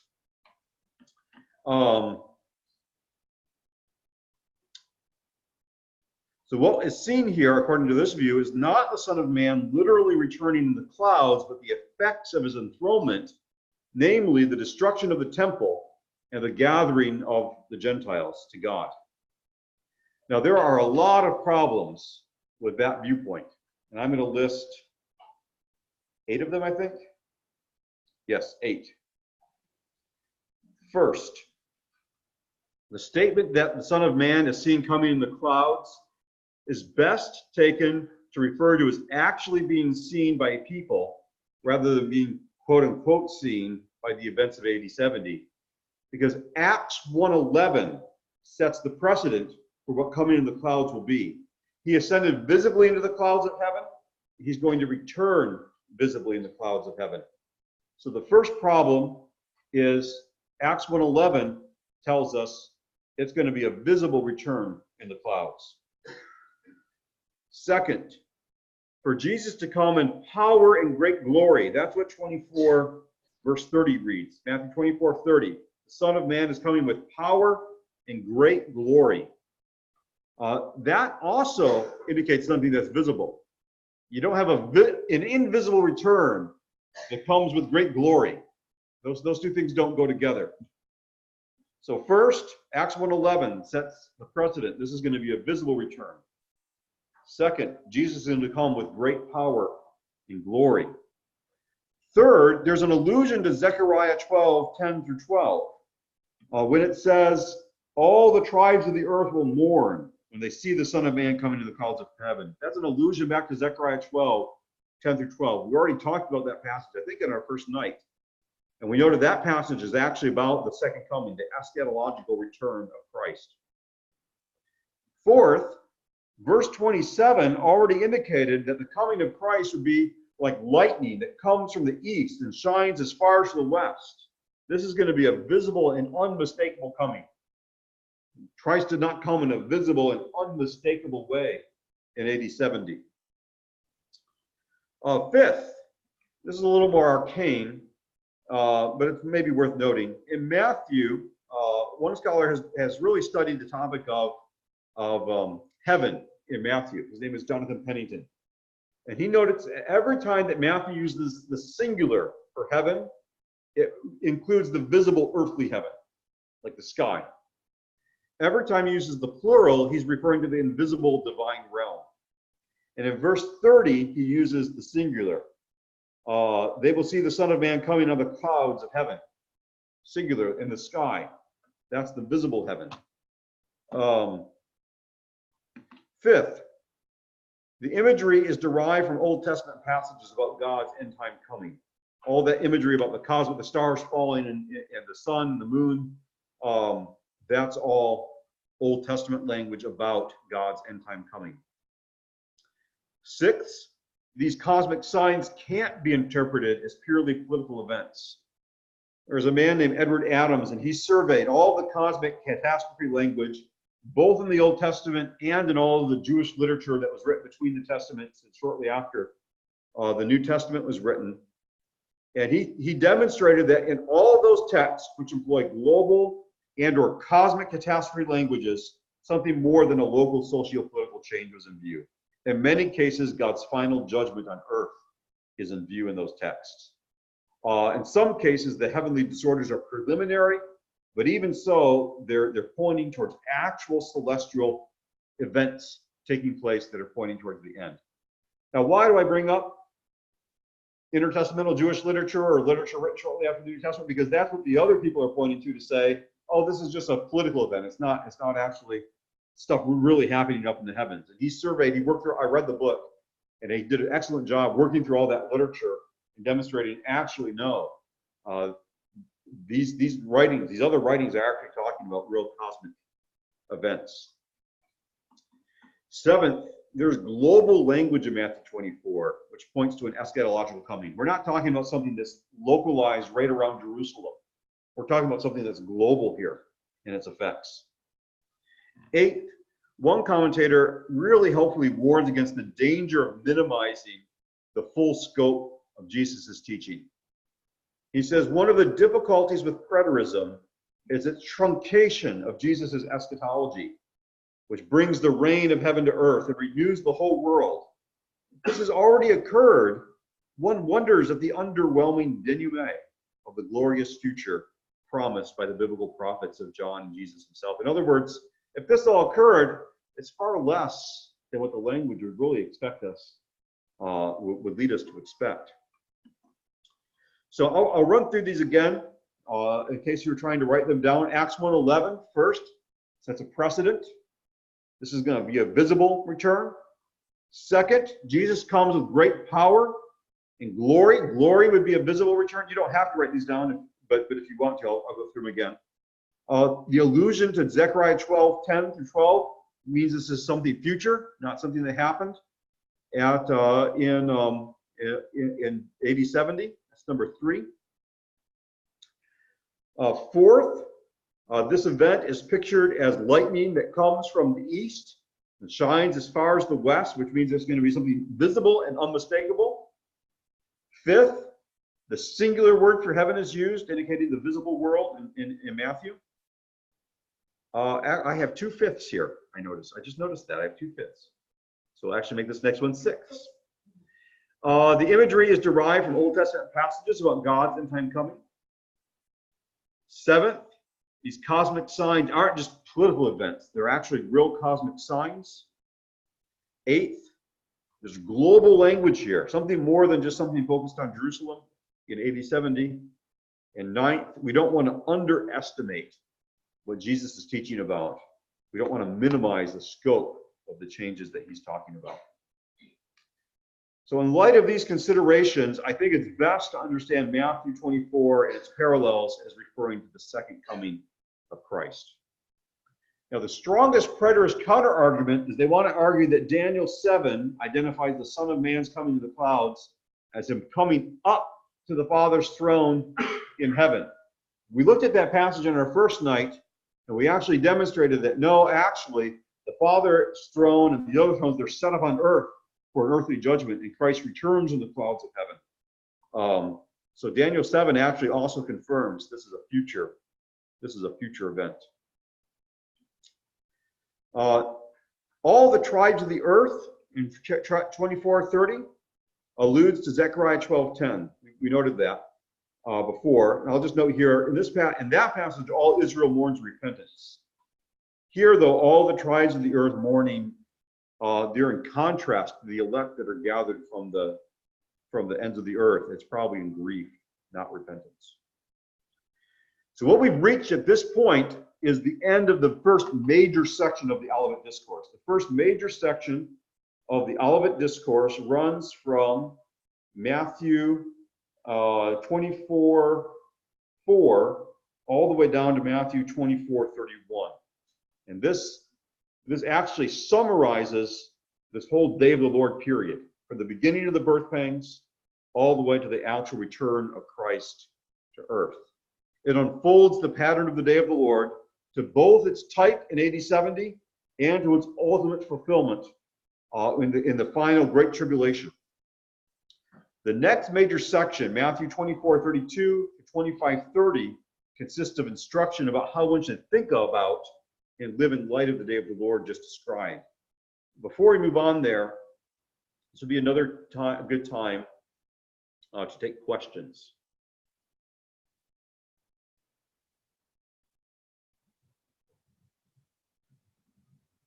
Another good time. Any questions? Any questions on Zoom?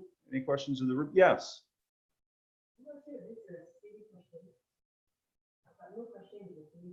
That is correct. Yes. So Christ is coming back. So it's Christ's second return. Christ's second coming. Yes. This is the day of the Lord, or this is the rapture. Okay, very, very good question. And I mentioned this, I think, on the first night or one of the other nights, and I should have caught everybody up with this. Okay. When we're talking about the events of the Olivet Discourse, we've called them the Day of the Lord. That's that 7-year period at the very end of this age. I would argue that the beginning of that Day of the Lord period is the rapture. And the end of that Day of the Lord period is the return of Christ to earth. Okay. So the way I understand that is I would understand that whole thing, we could call the whole thing the coming. So we could think of the second coming as a big complex event that begins with the rapture and then continues through all the judgments of the day of the Lord and finally culminates with his return to earth at the very end. The day of Christ and the day of the Lord, I would understand those to be the same thing. And so the day of the rapture, I would argue, would begin the day of Christ or the day of the Lord. That actually is a very good question, not a silly question at all, because even a lot of scholars are not clear on that. Yes.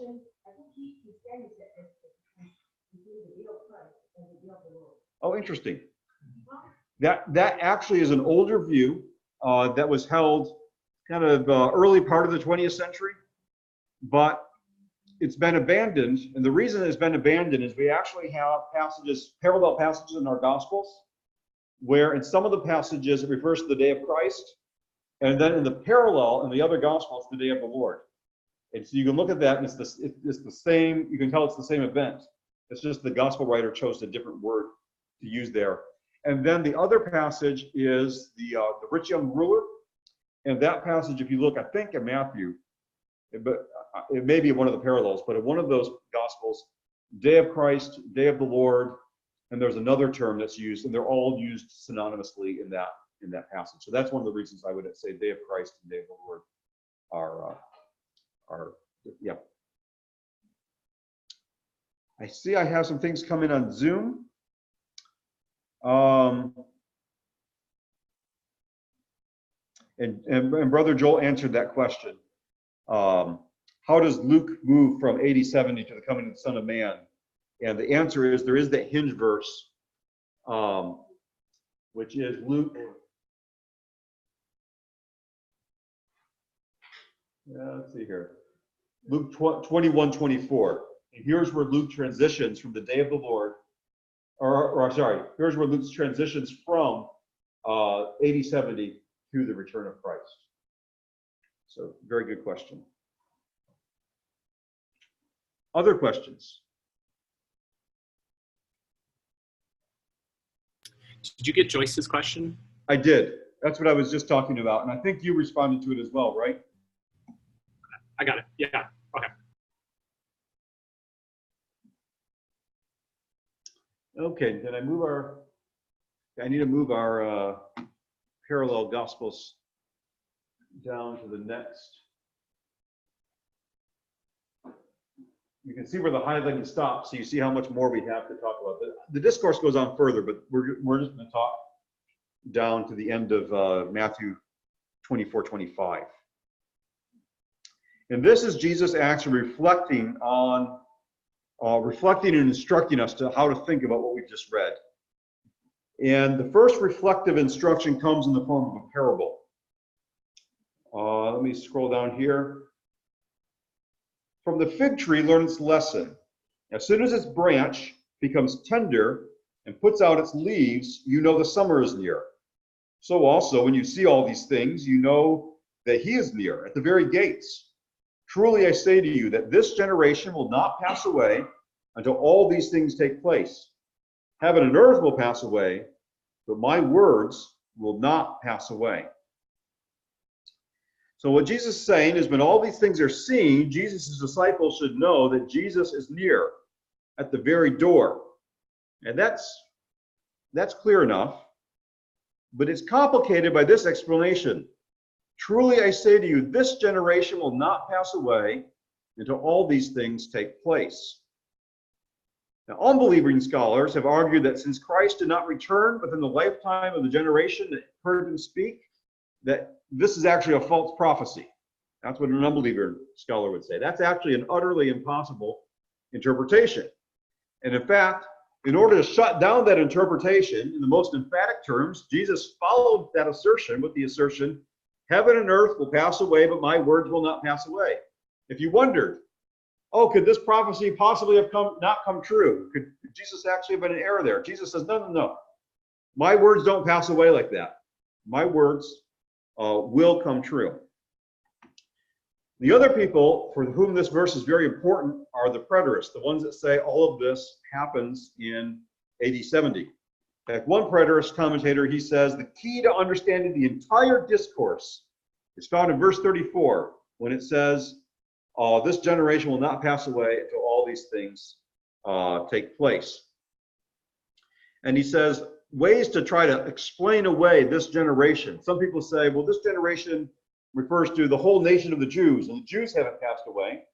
And so, or some people say, oh, this is to the people of a particular disposition or frame of mind, the generation of people who reject Jesus' words, and they won't pass away until he returns. He says, no, he says, those are bad explanations. He says it's the generation of the people that's hearing him. However, understanding this generation to refer to the generation of Jesus' day doesn't necessitate the idea that all this happened in AD 70. And Herman Bavinck, a 19th, early 20th century theologian, he gives us a real helpful way to think about this. He concedes the words this generation, you can't make them mean the Jewish people. You can't come up with another definition for them. He says, we undoubtedly they refer to the generation then living. On the other hand, it is clear that the words, all these things, do not include the second coming itself, the second coming proper, the actual return of Jesus to earth, but only refer to the signs that precede and announce it. For after predicting the destruction of Jerusalem and the signs and his return, and even the gathering of his elect by the angels, and therefore actually ending his eschatological discourse, Jesus is just giving us here a practical application. He states that just as in the case of a fig tree sprouting leaves announces the summer, so all these things are signs that the end is near, or that the Messiah is at the door. And here the expression, all these things, clearly refers to the signs of the coming, and not to the coming itself. For else it would make no sense to say that when these things occur, the end is near. In verse 34, the words, all these things, have the same meaning. And Jesus does not therefore say that the coming will still occur within the time of the generation then living. What he says is that the signs and the portents of it, as they would be visible in the destruction of Jerusalem and the events that surround it, will begin to occur in the time of the generation then living. Of this, Jesus is so sure that he says that while heaven and earth will pass away, his words will by no means pass away. For the rest, however, Jesus abstains from all attempts at further specifying the time. So Bavinck's explanation is this generation who sees all the signs are the people that see all the things that will happen in AD 70. And as soon as AD 70 happens, Jesus is at the door. And he could step through that door at any time subsequent to the destruction of the temple at AD 70. Now you might say, well, some of these things that were mentioned are clearly eschatological, but even so, they have their counterpart in a type. So that, I think this is a possible explanation. The other possible explanation is that this generation refers to the generation living in the end times, the generation that sees all these things happen in the end times. It's a future generation. But this refers not to the generation hearing Jesus speak, but to the generation about whom Jesus was speaking. And when they see these things take place, they know the return is drawn near. I think that is also a possible interpretation. It's actually possible that both of these are correct. This generation in terms of the type, and this generation in terms of the antitype. But at least one of them will be the correct interpretation. Then Jesus said something that seems to be in tension with the mention of all the signs. There's all these signs throughout the whole discourse. In fact, all the things that he was talking about, beginning of birth pangs, abomination of desolation, the great tribulation, signs in the heavens, and then the Son of Man returns to earth. So there's all these signs. But now in verse 36, Jesus says something that seems in tension with all these signs. He says this, "But concerning that day and hour no one knows, not even the angels of heaven, nor the Son, but the Father only." So now the subject has changed, but concerning, in that verse, narrows the subject from the coming narrowly conceived in its culmination, the actual return of Christ to earth. It's changed now to the entire day of the Lord complex event. The day actually referred to here, it actually says but concerning that day, it's actually referring to that whole day of the Lord, that whole 7-year period. According to that day, no one knows the day or the hour. That day is the eschatological day of the Lord. And so therefore, there's no contradiction between 24:36 and the signs mentioned in the discourse. And you understand why? Because all those signs actually are interior to that day. All the signs that we heard about, the beginning of birth pangs, the abomination of desolations, the great tribulation, the signs in the heavens, all these things happened within that day. What we don't know the day and the hour of is the beginning of that day. So there really is no contradiction. Scholars really wrestle over this. How do we understand signs and no signs? I think the resolution is actually fairly simple. All the signs happen within the day of the Lord, looking forward to the final return of Christ. But there are no signs that precede that day. So these verses concern the commencement of the day of the Lord. Question Matthew here. 24:36 also sets the theme for the following illustrations of parables. It's important to keep in mind in reading this section that coming throughout this section refers not simply to the climactic coming of the Son to earth, but to the entire day of the Lord as him coming in judgment, a judgment that culminates in his return to earth, but isn't just restricted to that. And I think this accounts for the fact that earlier in the discourse, certain very specific signs are mentioned, whereas in this section, the total unexpectedness of the coming is emphasized. And we're not going to work through the remainder of these parables, but that's the emphasis of these parables in the end of chapter 24 and on into chapter 25 is you don't know the day and the hour the Lord is coming, but he will come. I will mention this because someone asked during the break, why do we think that the rapture happens right before these this 7-year period? In verses 40 and 41, it talks about some people being taken and some people being left. And then it says, therefore, you must also be ready, for the Son of Man is coming at an hour you do not expect. The way I would understand it is the people that are taken would be raptured up. And you don't know the day or the hour that would happen. So that has to happen at the front end of that day of the Lord period. So we continue with these parables, and in chapter 25, you have the parable of the 10 virgins, which is also about being alert for the coming of Christ. You have the parable of the 10 talents, which is similar. And then the last, and that concludes, in Matthew 25:30, that concludes the second major section of the Olivet Discourse. The third major section begins at verse 31 and runs to the end of chapter 25. And that third major section is all about the final judgment. But we're not going to cover that here.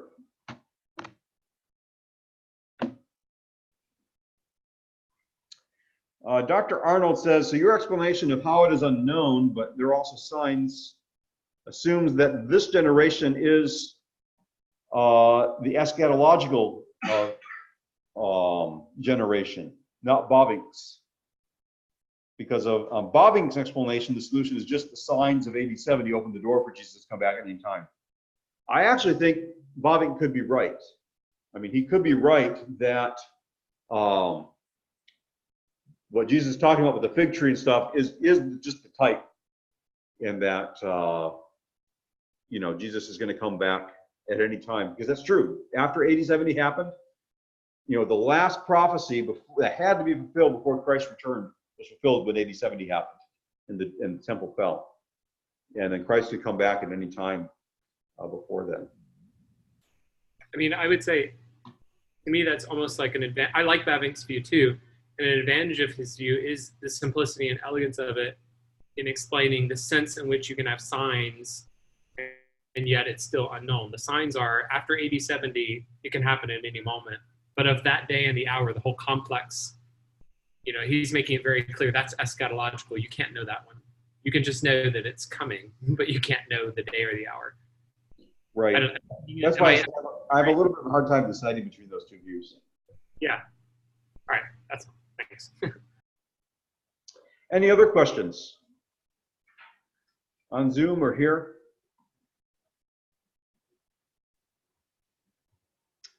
Okay, then let's move back to Revelation chapter 6. That's what got us started on this big adventure through the Olivet Discourse, and then all the way back to Daniel 77, and then back to the Olivet Discourse. We did all of this so we could understand Revelation chapter 6.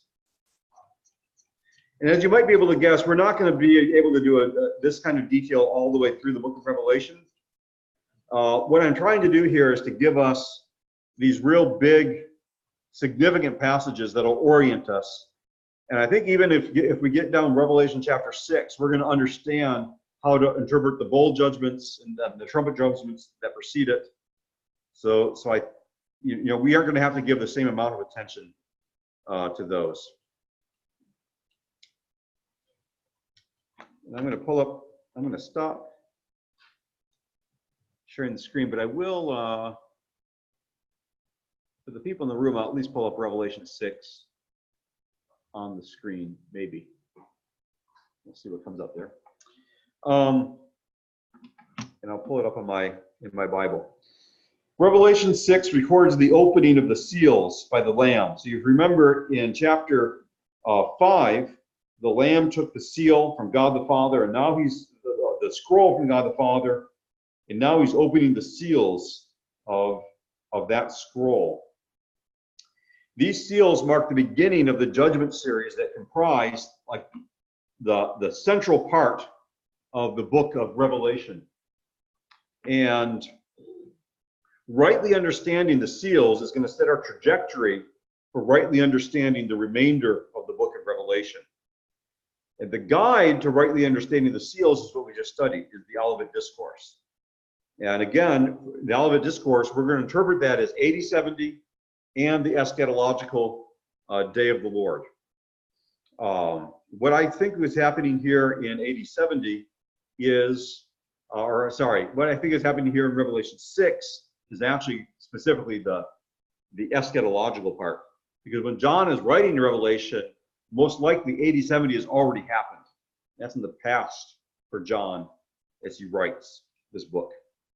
I will just mention in passing that the first 4 seals feature 4 horses of different colors. The only other place where you have multicolored horses executing judgment on the earth is in Zechariah chapter 1, verses 7 through 17, and Zechariah 6, 1 through 8.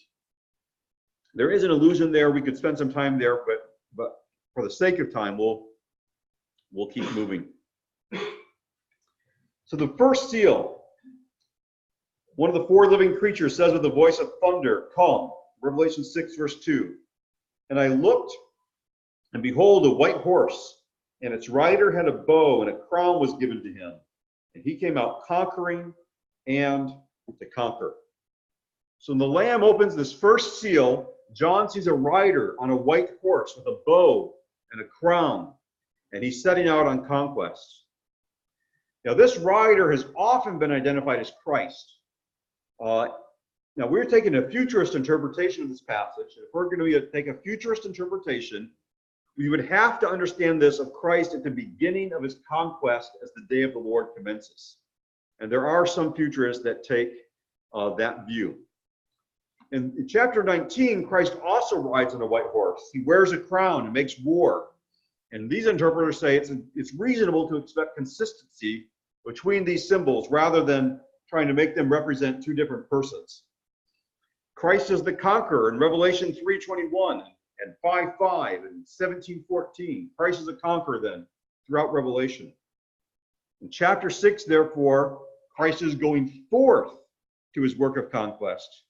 But in chapter 19, we have his appearing to strike the last blow in his conquest. So you have kind of the beginning and the ending of a conquest here. These interpreters would also argue that there's confirmation of this in Psalm 45, which speaks of the Messiah as a rider with a sword and arrows. So in chapter 19, he has a sword, here he has a bow. And finally, they say white is always used in Revelation for that which is holy. It's a very common interpretation to say this is Christ, but I think, and there's other interpretations that say this is Christ that are actually more problematic than this one. This one is kind of out of the ones that takes it to be Christ. I think it's the best, but I still think this one is problematic. Against the identification of the white rider with Christ is the fact that the rider is summoned by an angelic being, which doesn't quite seem fitting for Christ to be summoned by an angelic being, although some think that happens again in Revelation 14. Furthermore, who is opening the seals? It's the Lamb, it's Christ who's opening the seals. And so one commentator says, even in apocalyptic literature, it can't at the same time be the one opening the seals and the result of the seals. So that doesn't seem to be consistent. And I've lost my mouse, and I need to scroll down to see the rest of my notes.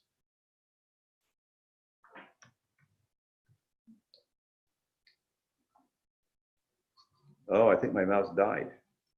That's it. I'll have to use the trackpad. Okay. Oh, thank you.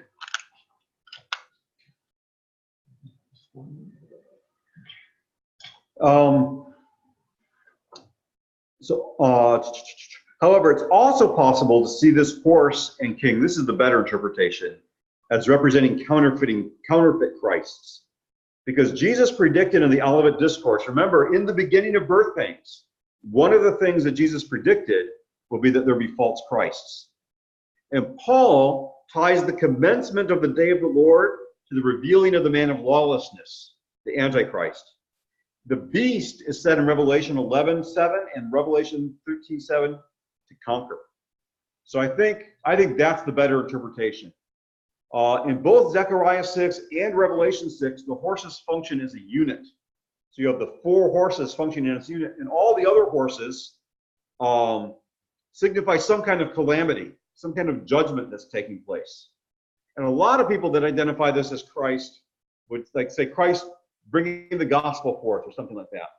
Now, some of the futurists, they actually are saying, no, this is Christ coming in judgment. So that doesn't follow that specific criticism. But even so, I think the best interpretation is to say this is actually Antichrist.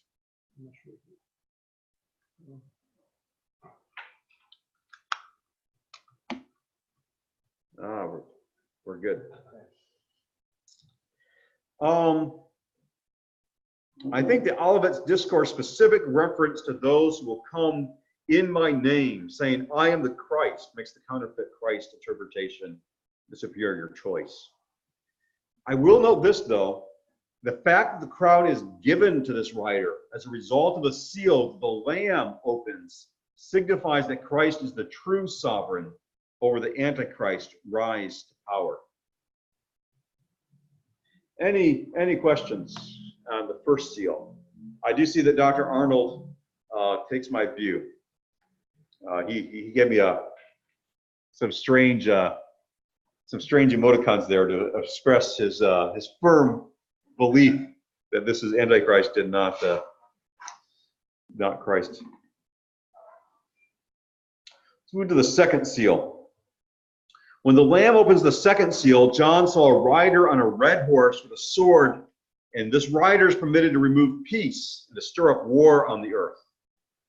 Now, this seal is commonly understood to refer to persecution of the church. Matthew 10:34 says, I did not come to bring peace, but a sword.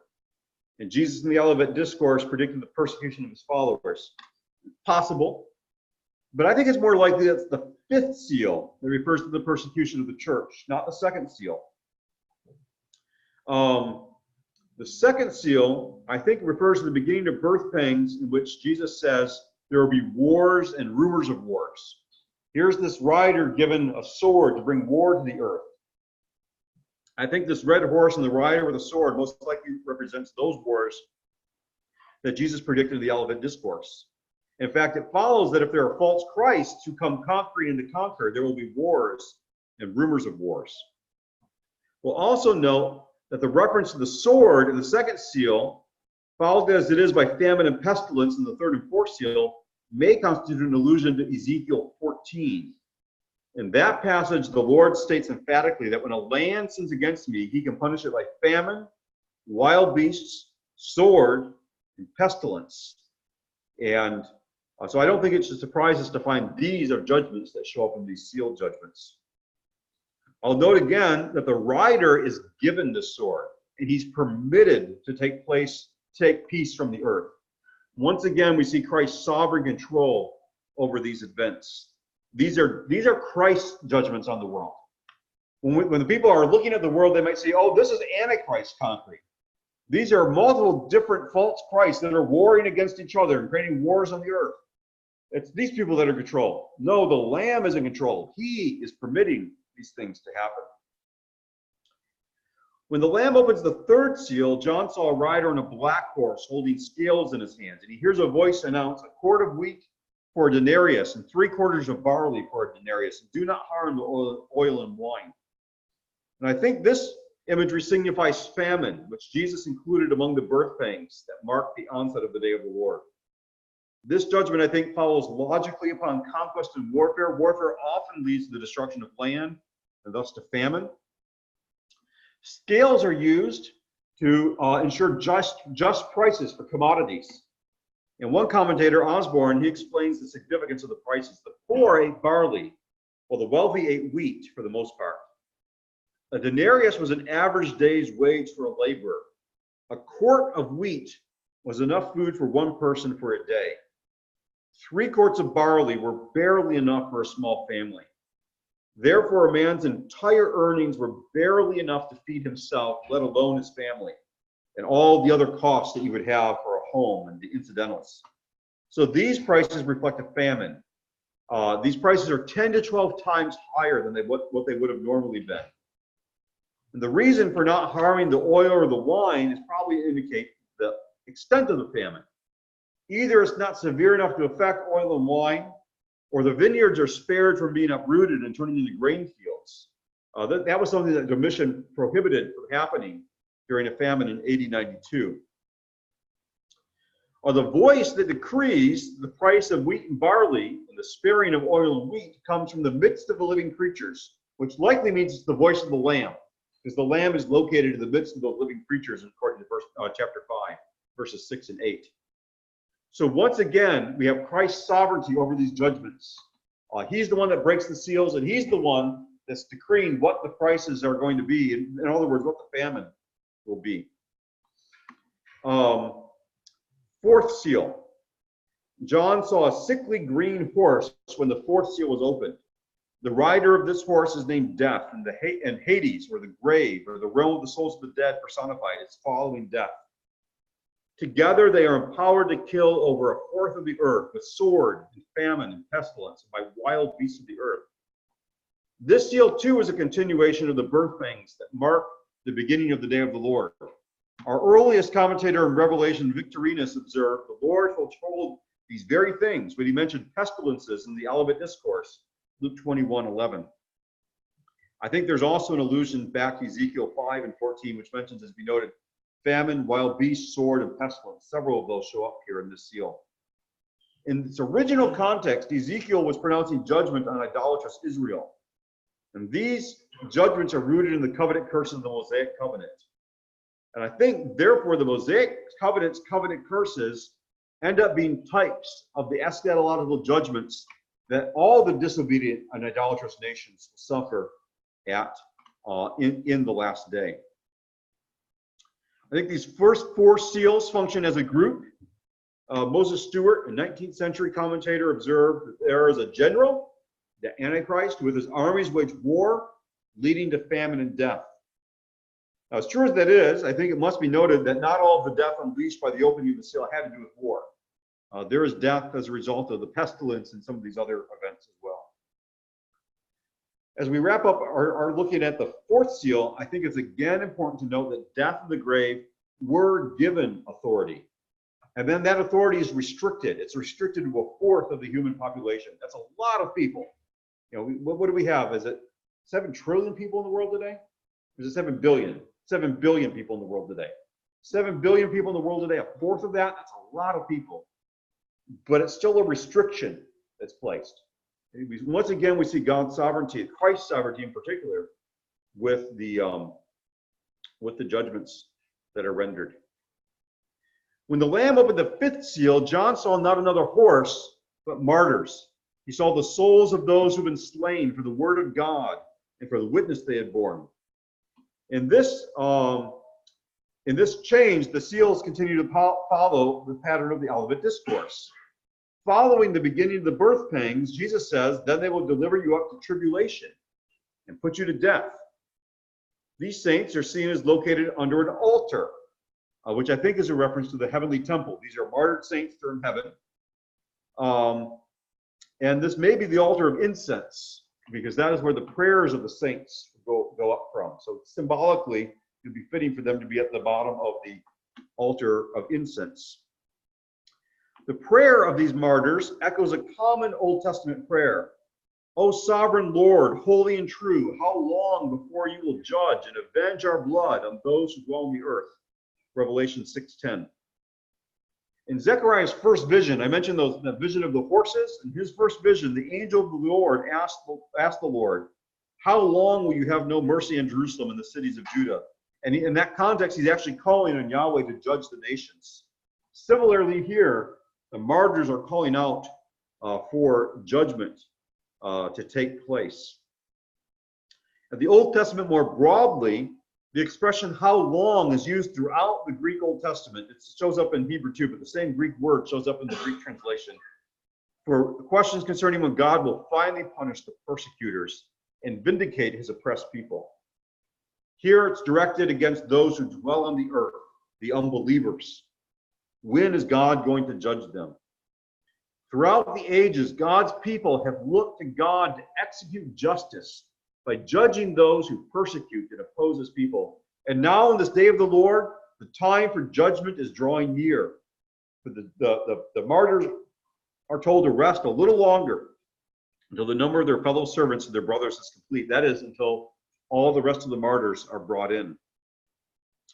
This phrase, rest a little longer, appears to allude to an imminent end to history. At last, the judgment long delayed is drawing near.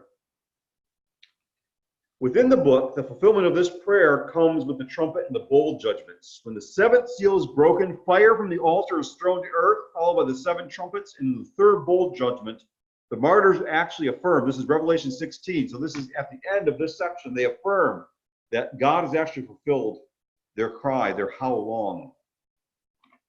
Significantly, with this seal also, Christ's sovereignty is once again emphasized. The martyrs cry out to the sovereign Lord. This is not the normal title used for lordship of God, but this is a strong term that's used to refer to the absolute authority and power of God, or in this case, I think, of Christ, because I think all of these are referring back to Christ as the one who is opening the seals. When the 6th seal is opened, John saw events that recalled Jesus' description of the events that come immediately after the Great Tribulation.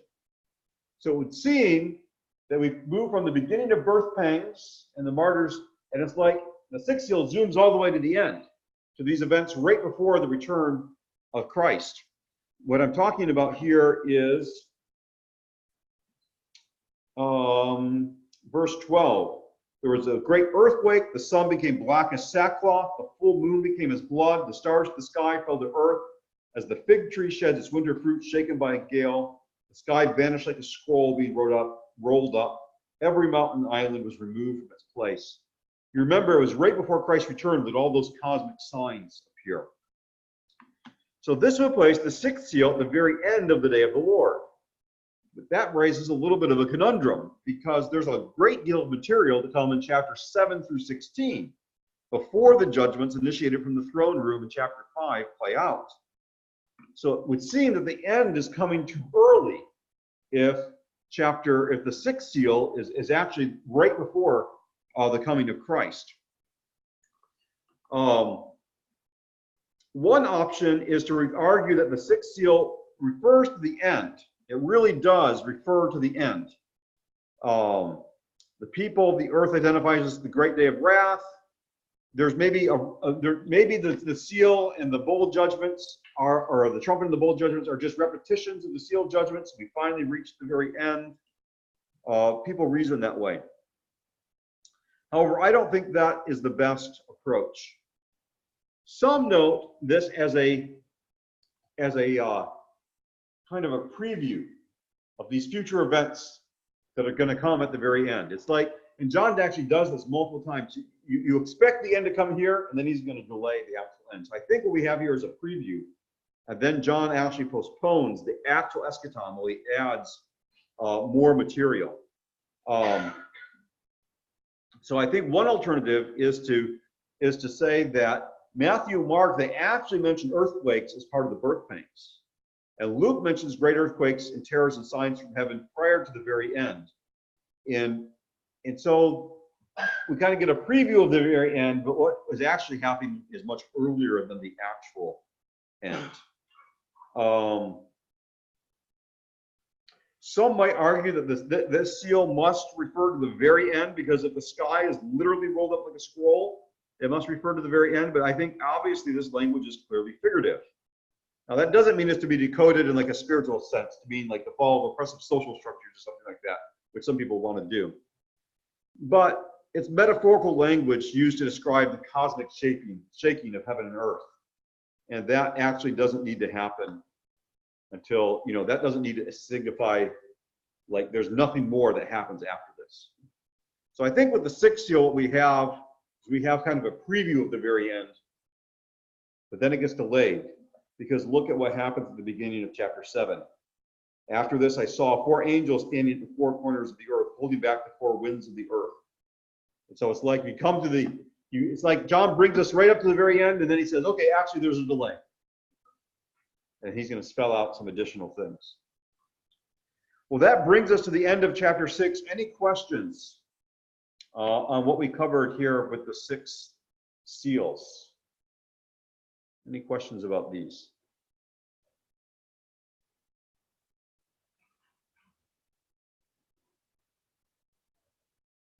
So the point of this is if these 6 seals actually mark the beginning of the birth pangs, which mark the beginning of the day of the Lord, which are all correlated to the Olivet Discourse, that these judgments are eschatological. This isn't taking place in the church age. This is actually something that's future, that's going to take place. We can't set dates for this. All this these are the things that Jesus says no man knows the day or the hour from. We can't look in our newspapers and say, oh, I think these things are about to happen. No man knows the day or the hour with these things. And I think this is going to then help us understand, okay, the bowl judgments and the trumpet judgments and the bowl judgments, how do I interpret those? Well, just like we're interpreting these are future judgments where there's earth-shattering, earth-shaking events that take place. Now, it can sometimes use figurative language, like the sky being rolled up like a scroll. But it's figurative language that we don't need to like go far afield to figure out what it means. It's figurative language for like big cosmic events, like stars falling from heaven and sun and moon being turned, dark, or, those kinds of things. I will give you a sample here, just in the last 2 minutes, of how some of these are like the different options. I surveyed the different options through history of how some of these things are interpreted. So the white horse represents, according to different interpreters, either the spread of the gospel with the Holy Spirit as the rider, the incarnation and earthly ministry of Christ, in which he first began to defeat Satan, Christ spreading his kingdom after his ascension, the Roman Empire at peace from the death of Domitian to the ascension of Commodius, or to the Parthians as the symbol of lust for conquest. Or I could do the black horse. The black horse represents either a famine and the scarcity of evangelical teaching, so not a physical famine, but a famine of teaching, which was counteracted by the miracles and teaching of Christ during his earthly ministry, during which he destroyed the devil. Or the rich things of God, which are no longer found in Israel, but are now found among the Gentiles. Or the famine of AD 92, which symbolizes the economic persecution of Christians. Or the state of the empire under the Antonine emperors. Or a time of famine under Commodus. Or evil people who pretend to be just, but who persecute Christians. Or those who harm their friends through works of darkness. Or those who fell away under the persecution, but were repentant and restored. Now, I think, and the reason I list those out is because if you don't have some kind of control on your interpretation goes like all over the place. So what we've tried to do is we tried to interpret Scripture from Scripture. We said, oh, okay, this passage is alluding to the Olivet Discourse. So let's understand the Olivet Discourse. And the Olivet Discourse is alluding to Old Testament passages. And when we put all these passages together and interpret Scripture with Scripture, then these deals aren't so mysterious. Oh, it's the Antichrist, and wars, and earthquakes, and famines, and pestilences. So anyway, we'll pick up tomorrow. We'll kind of do a real quick survey of the rest of Revelation, and then we'll cover Millennium and New Creation tomorrow morning. Thank you for all the good interaction and good attention. You think we can finish it? You don't think we can? Well, we're going to move through the rest much faster than we move through, because we laid a good foundation. And part of my intention was to lay a foundation to shape our approach to the book. And once we have a good approach to the book, then a lot of the other things will fall into place. Oh, you're very welcome.